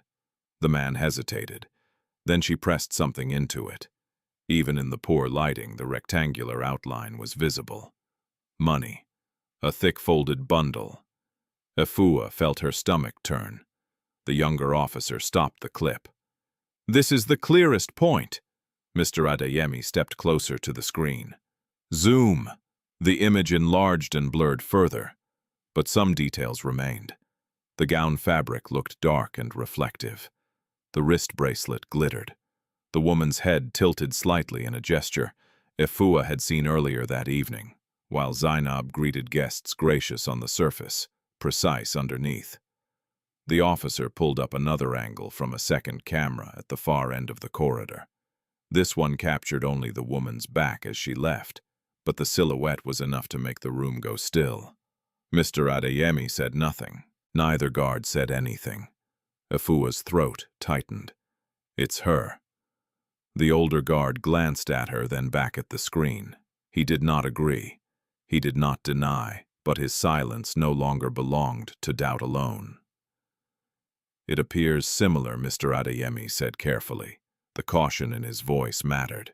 In houses like this, names were not spoken lightly until they could not be withdrawn. "Similar," Efua whispered. She was watching him eat. Mr. Adeyemi's eyes flicked briefly toward her. "And that may become very important, but we proceed with what can be shown, not what can be felt." Efua lowered her gaze. The correction was fair, but it stung. She wanted certainty. She wanted someone to say it plainly. "Yes, this is Zainab. Yes, you were right. Yes, Kwame was betrayed by the woman beside him. Instead, there was only procedure, evidence, caution. Real truth she was beginning to understand. Rarely arrived in one clean blow. It crawled forward on shaky legs while lies continued dressing themselves beautifully. The younger officer changed feeds. "There's more." He pulled up footage from the service yard camera. The screen showed the lit yard outside the kitchen loading area, delivery vans parked in diagonal rows, workers moving crates, steam rising faintly from vent pipes into the night air. At first, nothing unusual appeared. Then the timestamp advanced. The same kitchen-uniformed man entered from the rear door. He was moving quickly now, not running, but carrying the tight, deliberate pace of someone trying to leave before anyone realized he should be stopped. He crossed the yard, glanced toward the far gate, then vanished briefly behind one of the vans. "Wait," Efua said. The officer paused. "There," she said, pointing. He looked back. The officer rewound a few seconds and froze the frame. The man's face was visible only in partial profile, enough to show dark skin, a trimmed beard, and a scar or shadow near the jawline, but not enough for a confident identification. "He never badged out," the older guard said, "and the side gate log shows no authorized kitchen exit at that time. So he had help," Efua said. Mr. Adeyemi folded his arms. "Or he knew where protocol was weakest." The officer pulled up another screen. "Sir, there's one more issue. Media chatter has already started." He turned the monitor slightly. A local entertainment blogger had posted a vague message about medical drama at a high-profile anniversary event in East Legon. Another account hinted at a collapse. A third mentioned ambulances at Kwame Mensah's residence. The names were not fully public yet, but that would not last. The house had maybe an hour before the city began speaking openly. Mr. Adeyemi's jaw hardened. "No staff phones until statements are taken." "That may be too late," the officer said quietly. Nothing in the room moved for a moment. Efua looked from the screens to the men around her and understood something she had not fully grasped. Before one scandal crossed the threshold into public life, truth would have new enemies. Not only the guilty, but also reputation, legal risk, investment, panic, political alliances, family pride. Powerful people did not merely hide crimes. They often suffocated facts under the weight of everything else they wished to preserve. "Will they try to bury it?" she asked before she could stop herself. The question hung in the room. The younger officer looked uncomfortable. The older guard looked tired. Mr. Adeyemi turned to face her fully. "That depends," he said, "on who they are." It was not an answer, and yet it was. Before Efua could speak again, his phone vibrated. He answered immediately. "Yes." The room remained silent as he listened. What did the hospital say? A pause, then another. His face changed, not dramatically, but enough. "Is he conscious?" Another pause. "I see." He ended the call. Efua's voice came out small. "Is he alive?" "Yes," Mr. Adeyemi said. Relief struck her so hard she nearly gripped the desk, but he continued. "He is in serious condition. The emergency physician agrees with the initial suspicion of toxic ingestion." The younger officer muttered something under his breath, almost a prayer. Efua closed her eyes briefly. "Alive, serious, toxic ingestion." The words entered her body one by one. So it was real, she said. No one contradicted her. Mr. Adeyemi placed both hands on the back of the chair before him and leaned slightly. "The hospital has taken blood and gastric samples. If a toxin is confirmed, the police will escalate immediately." When Efua asked, "Soon, soon." Another word that felt too soft for what had happened. A knock sounded at the door. This time one of the household maids entered, visibly shaken. "Sir," she said to Mr. Adeyemi, "Madame Zainab is asking for you." He did not move at once. "Where is she?" "In the blue sitting room, with her brother and 2 of her family members." Family members. Of course, protection was already gathering. "Tell her I will come," he said. The maid nodded and left. Efua felt dread rise again. Zainab would not be sitting still. Women like her did not wait passively for suspicion to harden. They moved, they framed, they survived. As if hearing the same thought, the older guard said, "Sir, if Madam realizes we're reviewing footage—" "She already realizes worse than that," Mr. Adeyemi said. Then he looked at Efua. When he spoke again, his voice was lower. "From this moment you do not walk anywhere in this house alone." Efua blinked. "Why, because if what you saw is true," he said, "then you are no longer just a server who made a scene." He paused. "You are the first witness who tried to stop it." The words tightened the room around her. Not because they honored her, because they made her vulnerable in a new and terrifying way. The younger officer saved the footage to an encrypted drive. The older guard moved closer to the door. Beyond the walls of the monitoring room, the mansion continued breathing its unstable mixture of fear, wealth, and collapsing pretense. And somewhere in the house, Zainab Bello was already preparing her next move. The blue sitting room had always been designed for calm conversations. Soft lighting, deep sofas, muted artwork. A space where important people could speak in lowered voices without the world pressing in on them. But tonight, that carefully curated calm had been stripped away. What remained was tension dressed in elegance. Efua felt it before she even stepped inside. Mr. Adeyemi entered first. The older guard remained at the door, and Efua followed a few steps behind, unsure whether she was meant to be seen or simply present. No one told her to leave. That, again, was a change. Zainab Bello sat at the center of the room. Her posture was perfect. Too perfect. She had removed the slight disarray that had appeared earlier. Her hair was smooth again. her makeup untouched except for a faint redness around the eyes, just enough to suggest grief without surrendering control. She wore the same gown, but now it seemed less like celebration and more like armor. Beside her sat a man in his early 40s, broad-shouldered, sharply dressed, with the same high cheekbones and controlled expression as Zainab, her brother Efua guessed. Across from them, an older couple, perhaps extended family, sat stiffly, their faces drawn tight with worry and something harder to name. Protection had gathered exactly as Efua feared. Zainab's eyes lifted the moment Mr. Adeyemi entered. For a fraction of a second, her gaze flicked past him, landing on Efua. Recognition, calculation. Then the mask returned. "Mr. Adeyemi," she said, her voice measured. "I was told you wished to question staff before allowing me to go to my husband." Her words were polite. Her tone was not. Mr. Adeyemi inclined his head slightly. "We are following procedure, madam. My husband is fighting for his life," she replied. "Procedure should not delay a wife from being by his side." Her brother leaned forward. "This is unacceptable. We understand the need for order, but this has gone too far." Efua felt the shift immediately. Pressure, not loud, not chaotic, strategic. Mr. Adeyemi remained standing.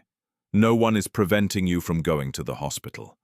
We are asking for a brief clarification before you leave." Zainab's fingers tightened slightly against the fabric of her gown, but her expression did not break. Clarification of what, she asked. Mr. Adeyemi took a single step forward. "The cake." The word landed between them like a dropped blade. Zainab did not react at once. She let a breath pass, then tilted her head with faint disbelief.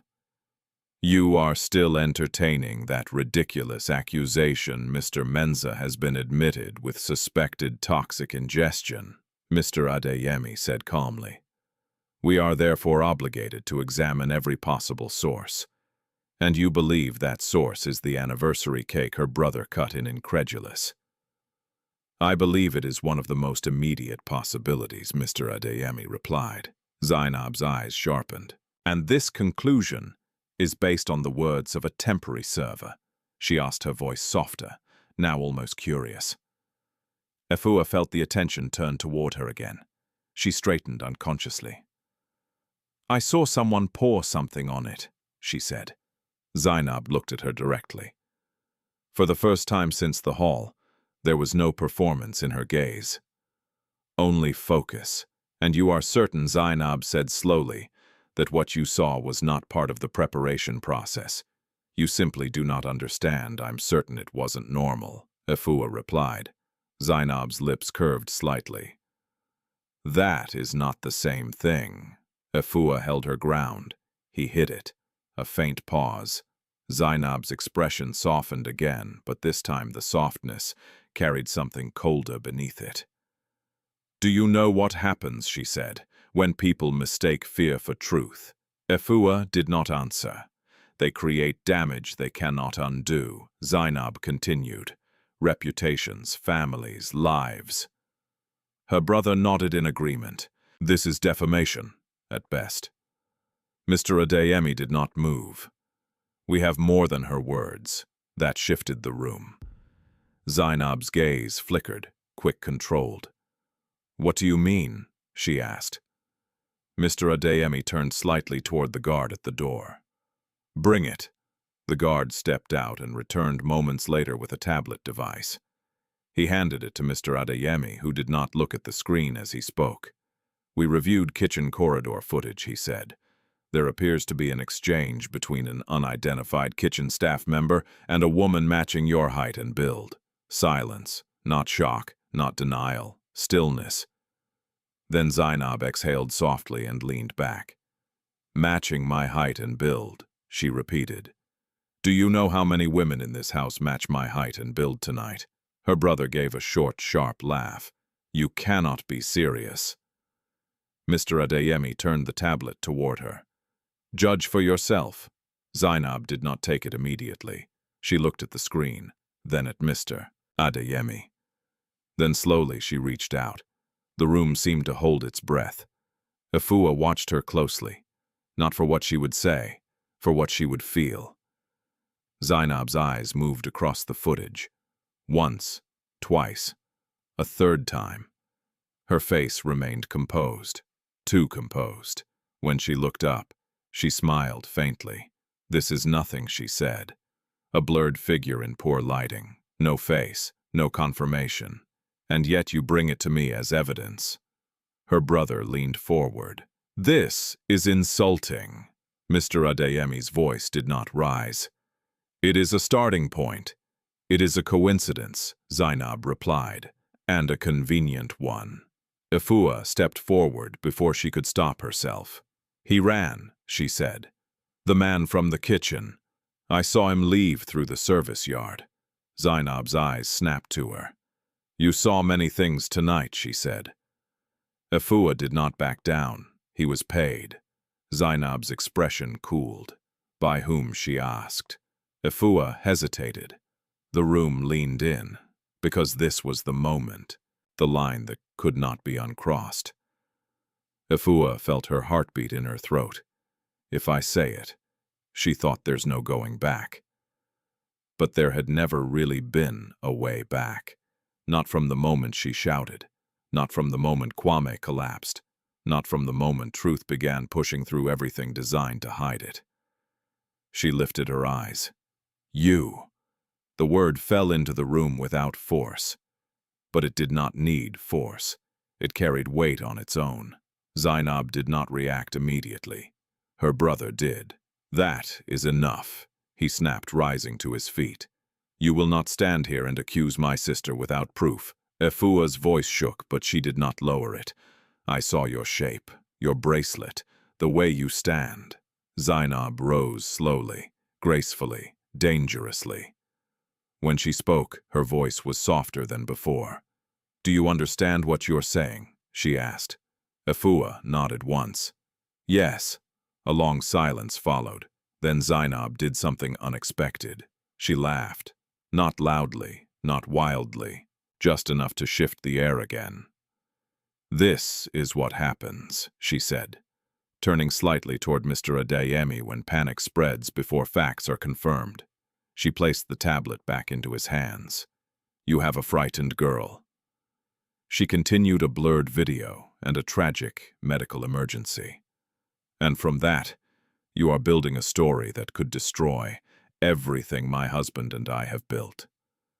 Her gaze sharpened.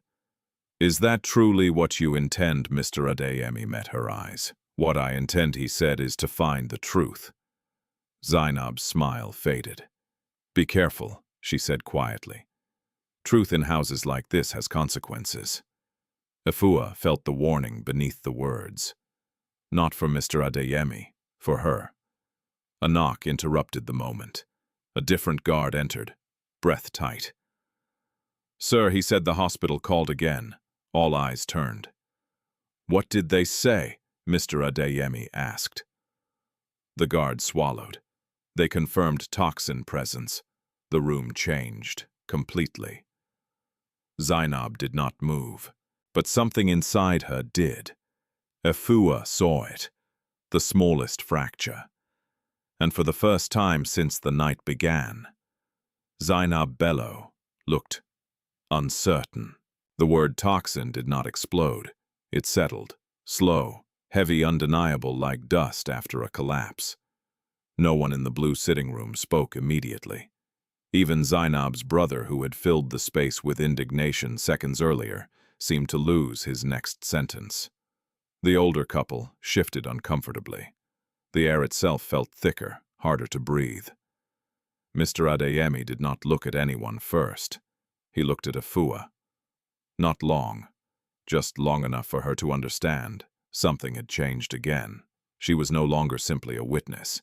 She was now connected to the truth, and truth had weight. "Say that again," Mr. Adeyemi told the guard. The guard swallowed. The hospital confirmed toxic presence in his system. They're running further tests to identify the substance. A quiet sound escaped one of the older women, a half gasp, half prayer. Zainab did not react outwardly.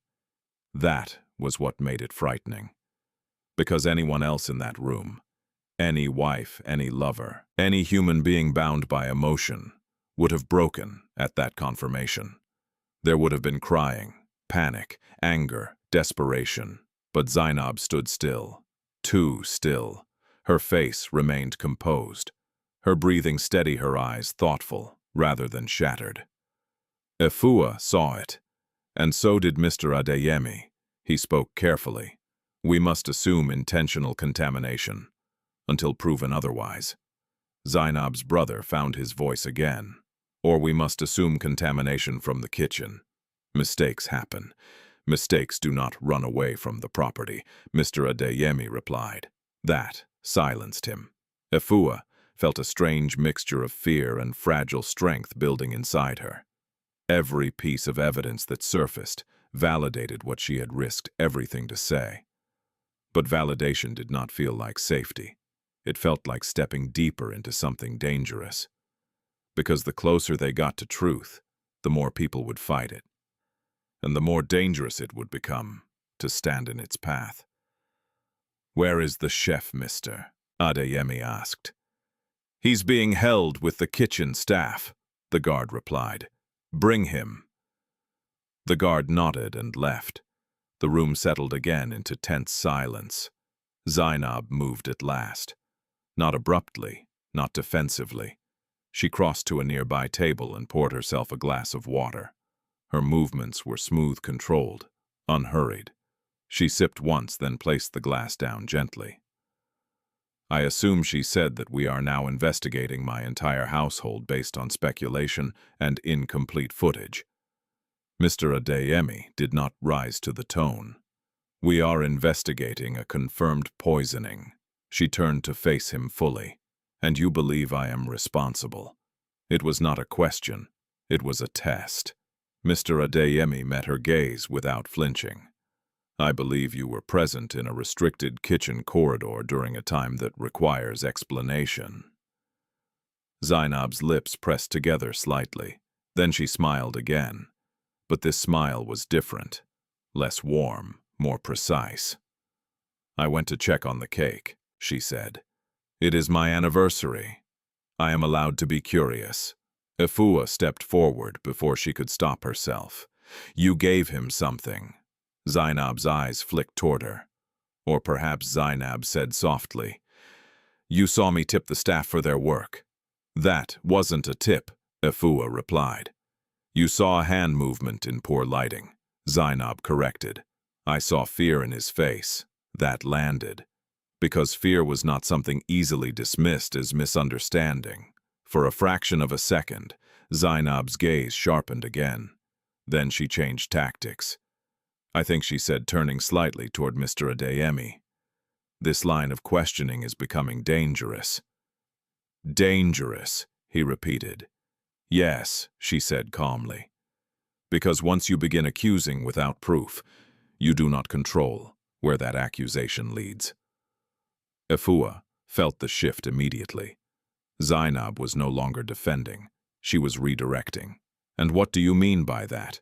Mr. Adeyemi asked. Zainab turned her head just enough to glance at Efua, then back at him.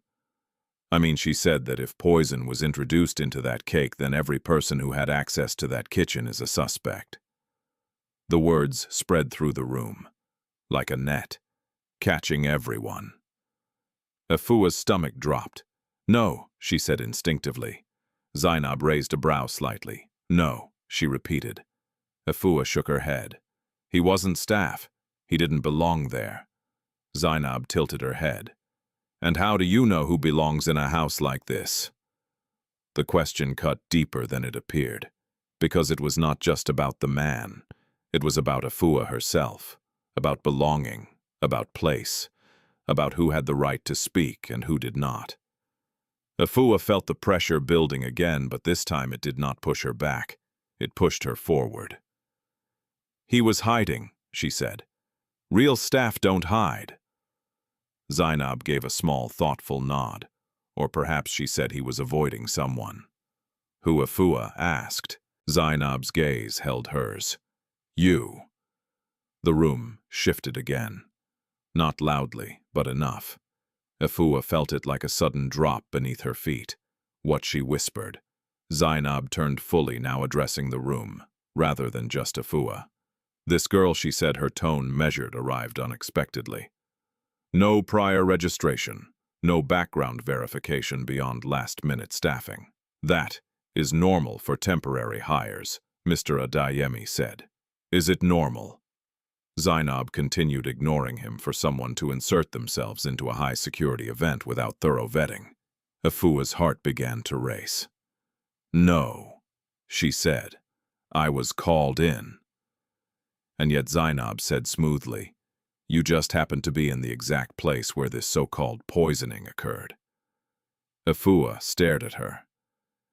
You're twisting this. Am I? Zainab asked quietly. The room was no longer certain where to stand. Because now there were two stories. Two possible truths.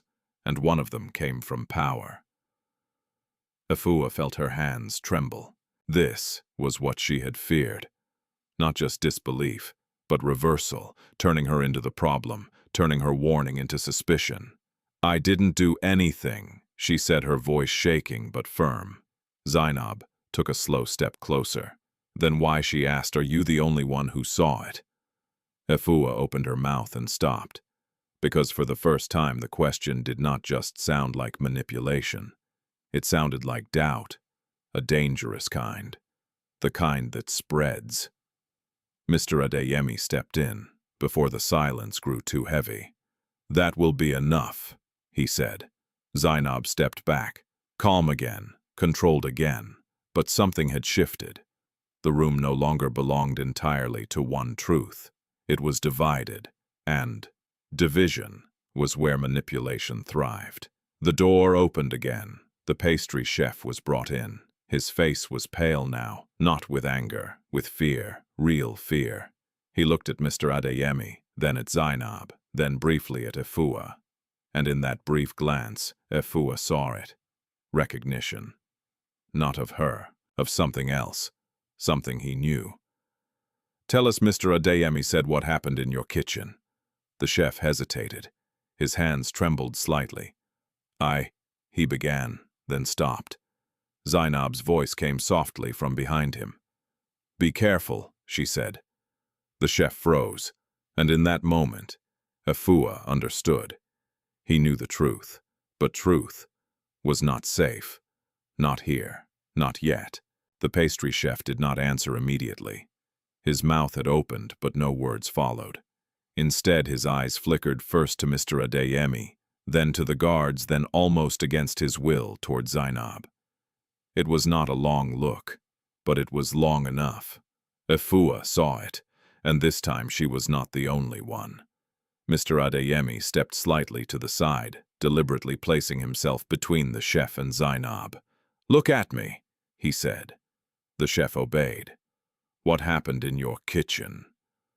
The question came again, steady, grounded, leaving no space for escape. The chef swallowed. I supervise all final preparations, he began. No item leaves my station without my approval. That is not what I asked, Mr. Adeyemi said. A pause. The chef's hands trembled at his sides. There was an additional worker. Efua felt her breath catch. The room tightened. Describe him, Mr. Adeyemi said. Temporary, the chef replied. He said he had been reassigned from the dessert team. I did not recognize him, but we were short-staffed, and the schedule was, you allowed an unknown person near the centerpiece of a private event. Mr. Adeyemi's tone sharpened. I did not allow him, the chef said quickly. He was already there. I assumed authorization came from above. From above, Mr. Adeyemi repeated. The chef hesitated. Efua felt it again, that hesitation tied to something more than fear of blame. From management, the chef said finally. Which management? Mr. Adeyemi asked. Silence. The chef's gaze shifted again toward Zainab. Not directly, but enough. Efua's pulse pounded. Zainab did not move. She stood as she had before, composed, controlled, watching. "Answer the question," Mr. Adeyemi said. The chef drew in a breath. I was told, he said slowly, that the additional staff had clearance from Madam. The words fell into the room with quiet force. No one spoke. No one moved. Efua felt something inside her steady. Not relief, not yet, but alignment. Pieces that had been floating separately, her memory, the footage, the man, the payment, were beginning to connect. Zainab tilted her head slightly. "Is that your statement?" she asked. The chef flinched. Because if it is." She continued, her voice still soft. "Then you are accusing me of personally approving a staff member I did not hire." "I'm not accusing," the chef began. "You just did," Zainab said. Her brother stepped forward. "This is ridiculous. You are all building a narrative from fear and confusion." Mr. Adeyemi did not look away from the chef. "Did you see the man add anything to the cake?" he asked. The chef hesitated again. Longer this time. Efua held her breath. "Yes," he said finally. The room shifted. "What did you see?" Mr. Adeyemi asked. "A small bottle," the chef said. He said it was a finishing glaze. "Did you verify it?" "No." "Why not?" The chef's voice dropped. "Because I believed he had clearance from Madam," Mr. Adeyemi said. The chef closed his eyes briefly. "Yes." Efua felt a wave of heat rise in her chest. This was it. This was the confirmation she needed, but even now it did not feel like victory. Because the room had not settled. It had fractured. Zainab stepped forward slowly. "May I?" she asked, gesturing toward the chef. Mr. Adeyemi did not move, but he did not stop her. Zainab approached the chef with measured calm. When she spoke, her voice was low enough to feel private, but clear enough for everyone to hear. "You are afraid," she said. The chef said nothing. "You are afraid," she repeated, "because something terrible has happened in your kitchen, and now you are trying to protect yourself." "I'm telling the truth," he said, though his voice lacked strength. Zainab nodded slightly. "I'm sure you believe that." She turned, addressing the room. "This man," she said, "has just admitted to allowing an unknown individual to handle the most important item of the evening without verification." "That does not change," Mr. Adeyemi began. "It changes everything," Zainab said, her voice sharpening for the first time. "Because now we are no longer discussing intention. We are discussing negligence." The word landed heavily. Negligence, not poisoning, not betrayal, mistake, human error, something tragic, but not deliberate. Efua felt the shift immediately. The room was moving again. Not toward truth, toward safety, because negligence was easier to accept than malice. It preserved reputations. It reduced scandal. It gave people a way out. "No," Efua said. Her voice cut through the room. Zainab turned slowly. "No," she echoed. "That man was paid," Efua said. "I saw it." Zainab's expression did not change. "You saw a transaction," she said. "You assumed its meaning. I saw him run. People run when they are afraid." "He was afraid before anything happened," Efua insisted. Zainab took another step closer. "And you," she said quietly, "are not afraid." Efua met her gaze. "I am." The honesty of it surprised even her. "But I'm still telling the truth." For a moment, the room held still. Then Mr. Adeyemi spoke. "The man is missing," he said. "That alone removes this from simple negligence." Zainab's brother shook his head. "Or it confirms it. A worker makes a mistake and runs before consequences arrive." Efua turned toward him. "He didn't make a mistake. He was careful." "You don't know that he snapped." "I do," she said. How Efua hesitated. Then she said it. "Because he checked over his shoulder before he poured it." Silence. That detail landed differently. It was not dramatic, not emotional. It was precise. And precision was harder to dismiss. Mr. Adeyemi's eyes narrowed slightly.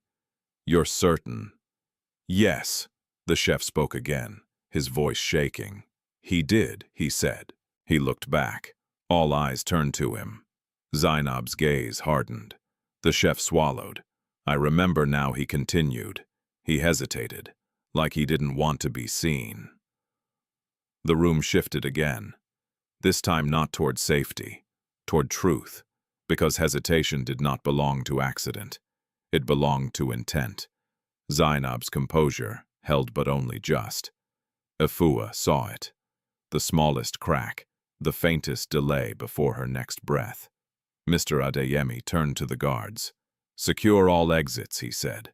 No one leaves until police arrive. The order carried weight. Final. Zainab spoke again, but this time her voice was quieter. Be careful, she said. No one responded. Because the room had changed. It was no longer debating whether something had happened.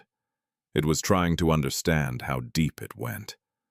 Efua stood still, her heart pounding. She had stepped into something far larger than a single warning. This was no longer about a cake, or a moment, or even a single act. This was about a plan. And plans rarely involve just one person. The house no longer felt like a home. It felt like a place holding its breath. By the time the police arrived, the night had shifted into something colder, more precise. The soft chaos of fear had hardened into structure statements. Containment-controlled movement. Uniformed officers entered through the main doors with quiet authority, their presence cutting through the layered tension. Like a blade through fabric. No one laughed anymore. No one pretended. Everything now was being watched. Efua stood near the edge of the sitting room as two officers stepped inside. One was older. His posture relaxed but alert, his eyes trained to read people rather than just listen to them. The other younger carried a tablet and a recording device, ready to document every word. Good evening, the older officer said. I'm Inspector Kofi Badu. The name settled into the room, with quiet weight. Mr. Adeyemi stepped forward. Thank you for coming, Inspector. We were informed of a suspected poisoning, Kofi said, scanning the room. His gaze passed over Zainab, her brother the chef, then finally rested briefly on Efua. Not dismissive, not skeptical. Observing. Yes, Mr. Adeyemi said. Mr. Kwame Mensah has been hospitalized. Toxic presence confirmed. Kofi nodded once.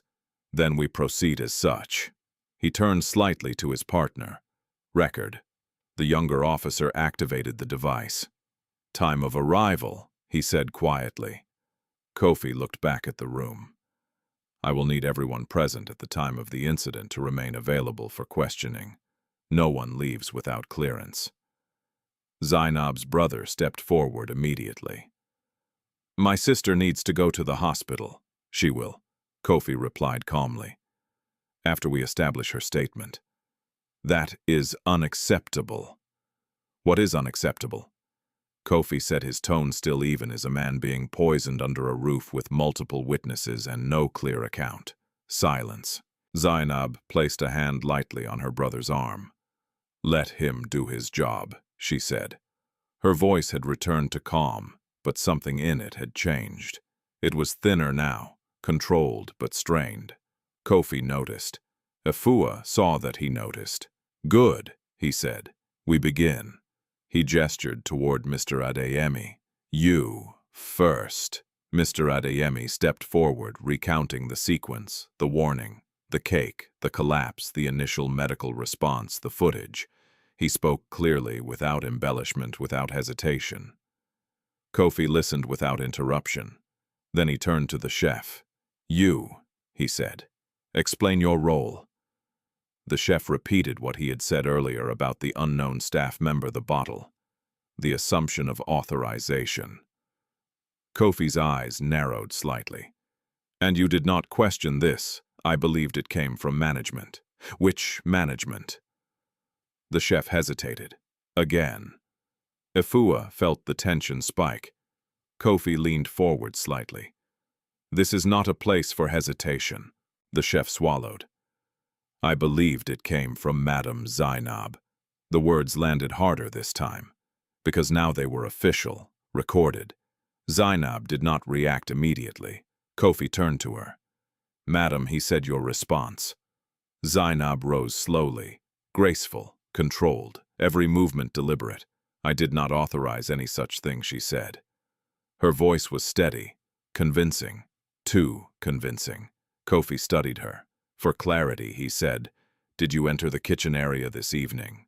Yes. For what purpose? To check on the cake. Did you interact with kitchen staff? Yes. Did you provide any form of payment? Zainab paused. Only slightly, but enough. I may have tipped staff, she said. It is customary. Efua's hands clenched. Kofi's gaze sharpened. To whom I don't recall. Do you deny giving money to an unidentified staff member near the cake preparation area? Zainab held his gaze. I deny any involvement in poisoning my husband. It was not the same answer. Kofi noticed. Efua saw that he noticed. Answer the question, Kofi said. Zainab's voice cooled.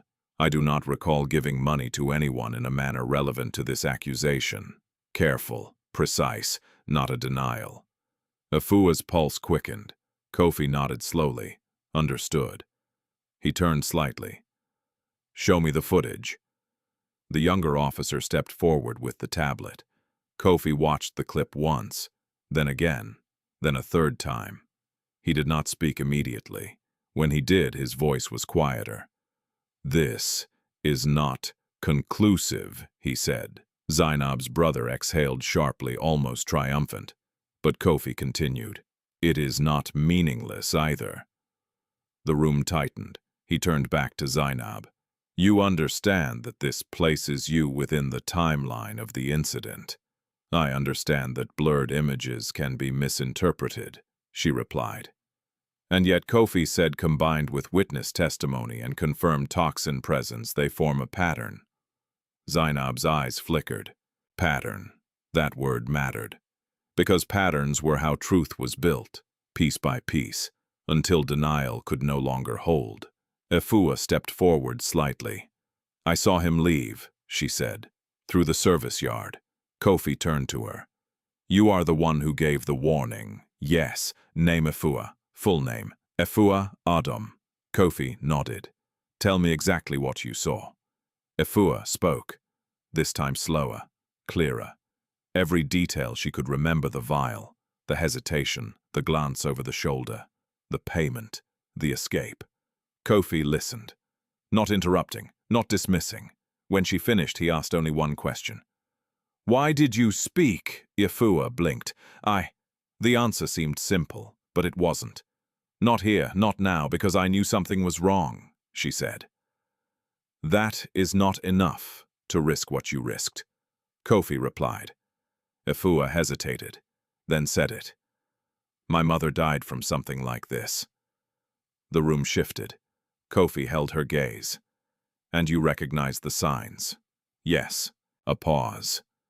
Then Kofi nodded once. Understood. He turned back to the room. We are now dealing with 3 confirmed elements, he said. 1 toxin presence in the victim, 2 unauthorized access to the food source, 3 financial exchange between an unidentified individual and a person matching Madame's profile. Zainab's brother stepped forward again. Matching profile is not identity, correct, Kofi said. Then you have nothing. Kofi looked at him. No, he said calmly. We have a direction. Silence. Then another officer entered the room, breathing slightly harder. Sir, he said, addressing Kofi. We found something in the service yard. Kofi turned. What a bottle. The room froze. Efua felt her heart stop for a second.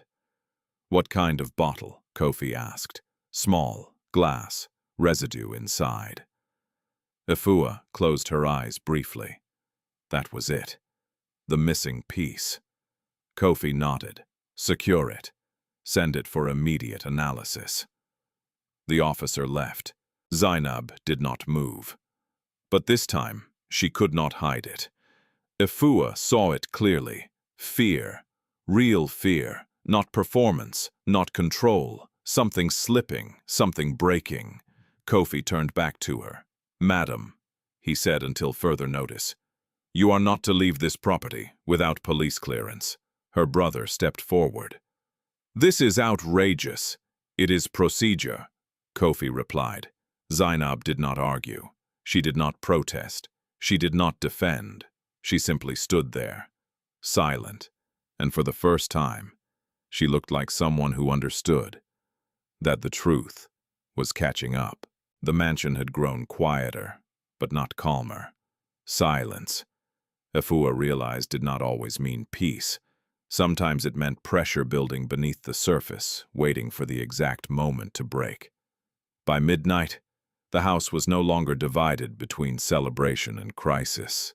It had become something else, entirely an enclosed world where every word mattered, every movement was watched, and every truth carried consequences. Efua had not been allowed to leave. Not that she would have. Even if the doors had opened wide and the guards had stepped aside, she knew she could not walk away now. Not when the man she had tried to save was fighting for his life. Not when the truth was so close, so dangerously close to being uncovered. She stood near the corridor outside the blue sitting room, arms folded tightly against herself. The night air no longer reached this part of the house. Everything felt contained, controlled, suffocating. Footsteps approached. Inspector Kofi Badu. He stopped in front of her. "You're still here," he said. "Yes." "Good." That was all. But it meant something. Efua looked at him. Did they find out what was in the bottle?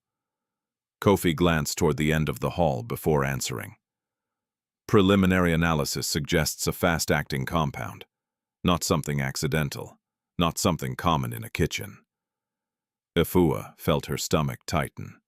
So, it was intentional, she said. Yes. The word settled heavily between them. For a moment, neither spoke. Then Efua asked the question that had been sitting inside her since the footage. "Do you believe it was her?" Kofi did not answer immediately. Instead, he studied her. "What I believe," he said finally, "does not matter yet." Efua frowned slightly. "What matters," he continued, "is what can be proven, in a way that cannot be undone." Efua nodded slowly. She understood. Truth alone was not enough. It had to survive scrutiny. Before she could speak again, another voice called from down the corridor. "Inspector." A younger officer approached quickly. Kofi turned. "What is it?" "The hospital called again. He's awake." Everything inside Efua stilled. "Kwame," she whispered. The officer nodded. "Yes." Weak but conscious. Relief hit her so suddenly she had to steady herself against the wall. Alive. He was alive. Kofi's expression sharpened. "Did he say anything?" The officer hesitated. Then he asked for his wife. Efua's chest tightened. Of course he did. Because that was what love did. It trusted, even when trust was the most dangerous thing in the room. Kofi nodded once. "We need to speak with him as soon as possible. He's not stable for full questioning yet," the officer said. "But he's responsive." Kofi turned back toward the sitting room. "Bring Madam Zainab," he said. Efua's breath caught. This was it. The moment everything would shift. Inside the blue sitting room, Zainab sat exactly where she had been before. Still, composed, but not untouched. Now that Efua knew what to look for, she could see the difference. The stillness was no longer control, it was containment. Something inside Zainab was holding itself together. Barely. Her brother stood nearby, pacing slowly, his confidence worn thinner now. Mr. Adeyemi remained by the window silent, watching everything. Kofi entered. "Madam," he said, "your husband is conscious." Zainab's head lifted sharply. For the first time, real emotion broke through. "Take me to him," she said. "Not yet." The words stopped her. "What do you mean?" "Not yet," her brother snapped. Kofi did not look at him. He looked only at Zainab. "He has asked for you," Kofi said. "But before you see him, there are questions he may answer that could clarify what happened." Zainab's eyes narrowed slightly. "You want to question my husband before he sees his wife?" "I want to understand what he remembers," Kofi replied. Zainab stepped forward. "No." The word was quiet, but absolute. Kofi held her gaze. "This is not a request." Silence. The room held it. Then Zainab exhaled slowly. "Fine," she said. "Then I will hear what he says." Kofi shook his head. "You will not be present." That changed everything. Zainab's composure cracked. Not loudly, not dramatically, but visibly.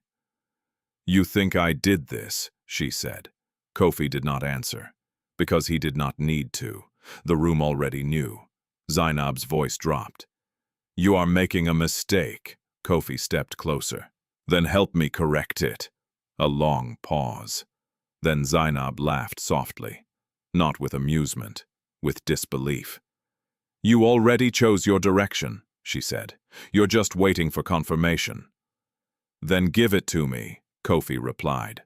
Silence again, but this time it felt different, because something had shifted.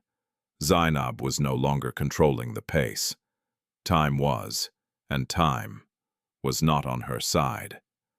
Minutes later, Kofi and 2 officers prepared to leave for the hospital.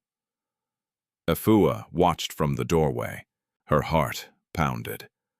Everything now depended on what Kwame would say, what he remembered, what he had seen, before the cake, before the collapse, before everything broke. As Kofi stepped past her, he paused. "Stay inside," he said. Efua nodded. "Will he be okay?" she asked. Kofi looked at her, then said, "That depends on how much truth he can still carry." The words stayed with her long after he left. Back in the sitting room, Zainab had not moved, but something about her had changed. She was no longer just waiting. She was calculating again. Efua saw it, and this time it frightened her more than anything else that had happened that night. Because it meant one thing. Zainab was not finished, and whatever came next would not be quiet. The night stretched longer than anyone expected. Time no longer moved in minutes, it moved in tension. Every clock in the mansion ticked forward, but inside the walls everything felt suspended, as if the house itself was waiting for a verdict that had not yet been spoken. Efua had not slept. She sat in a quiet corner of the East Lounge, the same place where guests had earlier whispered behind manicured hands. Now most of them had left, dismissed one by one after giving statements, their polished shoes, carrying them back into a world where discomfort could be forgotten. But Efua remained, because she could not leave. Not until this ended. Not until truth had a face. The early hours of morning began to press against the windows, faint gray light softening the darkness outside. The city beyond the walls was waking, unaware that inside this house something had already broken beyond repair. Footsteps echoed in the corridor. Efua lifted her head. Inspector Kofi Badu had returned. The moment he entered, the atmosphere shifted again. Mr. Adeyemi stepped forward first. "Inspector." Kofi gave a brief nod. His face revealed nothing, but something in his posture carried weight. Not uncertainty. Resolution. Efua stood slowly. Her heart began to race. "What did he say?" Mr. Adeyemi asked. Kofi looked at him, then at the room, then at Zainab. She was standing now, no longer seated, as if she had been waiting for this exact moment. Their eyes met. A silent exchange passed between them, and in that silence, Efua felt it. The end of something. Kofi spoke. Kwame Mensah regained partial awareness. "Approximately 1 hour ago," he said. "His condition remains unstable, but he was able to respond to specific questions." Zainab took a step forward. "Take me to him." Kofi did not move. "What did he say?" she repeated. The room held its breath. Kofi's voice remained calm. He remembers the cake. Efua felt her chest tighten. Of course he did, but memory could go many directions. He remembers Kofi continued that before he ate you spoke to him. Zainab's face did not change, but her fingers tightened slightly at her side. That is normal, she said. We were cutting our anniversary cake. Kofi nodded once. Yes. A pause. Then he also remembers that you insisted. Silence. The word landed heavier than anything else. Insisted. Not encouraged. Not smiled. Insisted. Zainab's voice lowered. You are twisting a private moment. No, Kofi said quietly. I am repeating it. Efua felt her pulse in her throat. Kofi took a step closer. He said you told him, go ahead, it's safe. The room froze, completely. Efua's breath stopped, because those words were not neutral. They were confirmation, intent, control. Zainab did not respond immediately. For the first time since the night began, she hesitated. Real hesitation. Not calculated, not controlled, human. Her brother stepped forward quickly. This proves nothing. A wife reassuring her husband, it proves context, Kofi said. He did not raise his voice. He did not need to. Because now the pattern was complete. Footage, witness, toxin, memory, all pointing in one direction. Zainab exhaled slowly. Then she straightened, and something inside her shifted. The softness disappeared. The elegance remained, but stripped of warmth. When she spoke again, her voice was different. You think you understand what happened, she said. Kofi did not answer. You think this is simple, she continued. Poison, betrayal, motive. Her eyes moved across the room, landing briefly on Efua, then back to Kofi. But you don't understand the life we lived. The room stayed silent, because this was no longer defense, it was revelation. I built that life with him, Zainab said. Piece by piece, I made him what he is. No, Mr. Adeyemi said quietly. He made himself. Zainab's gaze snapped to him, and I made sure he stayed there, she replied. The truth had begun to come out. Not as confession, but as justification. Do you know what it means, she said, to stand beside a man like Kwame Mensah to hold everything together while the world tries to take it from him? No one answered. Every deal, every partnership, every threat hidden behind smiles, she continued. I saw them all. And so you poisoned him, Kofi asked. Zainab laughed softly. Not denial. Not quite. You think I wanted him dead, she said. Efua's voice came out before she could stop it. Then why Zainab looked at her. Really looked at her. And for the first time there was no distance between them. You wouldn't understand, she said. Try me, Efua replied. A pause. Then Zainab spoke. He was leaving me. The words changed everything. Not loudly, but completely. The room shifted. Not toward sympathy, toward clarity. He thought I didn't know, she continued. New contracts, new accounts, quiet transfers, Mr. Adeyemi's face darkened. He was preparing to walk away, Zainab said, to take everything and leave me with nothing. That is not true, Mr. Adeyemi said. Zainab ignored him. I didn't want him dead, she said. I wanted control. Silence, heavy, cold, just enough, she added, to remind him that I was not someone he could discard. Efua felt something break inside her. Because this was worse than anger, worse than betrayal. It was calculation without care. You poisoned him, she said softly. Zainab met her gaze. Yes. The word did not shake. It did not hide. It stood, final. The room exhaled as if it had been holding that truth all night. Kofi stepped forward. Zainab Bello. He said you are under arrest for attempted murder. Her brother protested immediately, but guards moved in. This time no one stopped them. Zainab did not resist. She did not fight. As the cuffs were placed around her wrists, she turned once more. Not to Kofi, not to her family, to Efua. "You think this ends well for you," she said quietly. Efua held her gaze. "I know it ends better than silence." For a moment, Zainab said nothing. Then she smiled. Not kindly, but not coldly either. Almost respectfully. Then she was led away. The house fell into silence again. But this time it was different. Not pressure, release. Mr. Adeyemi turned to Efua. "You saved his life," he said. Efua shook her head. "I tried. He is alive because you tried," he replied. She looked toward the window. The sun was rising, soft, golden, real. For the first time that night, she breathed without fear. Sometimes truth does not arrive with power. It arrives with fear, with trembling hands, with a voice that almost doesn't speak. Efua was not rich. She had no status, no protection, no reason to be believed. But she chose to speak anyway, and that choice saved a life. In a world where power often controls the story, it is easy to stay silent, easy to look away to protect yourself, to let doubt win. But silence has a cost, and sometimes that cost is someone else's life. This story reminds us of something simple yet powerful. Never ignore your instinct when something feels wrong. Never underestimate the voice of someone with nothing to gain. And never believe that truth belongs only to the powerful.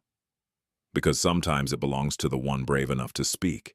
If this story touched you, tell me, what would you have done in Efua's place? Comment your thoughts below.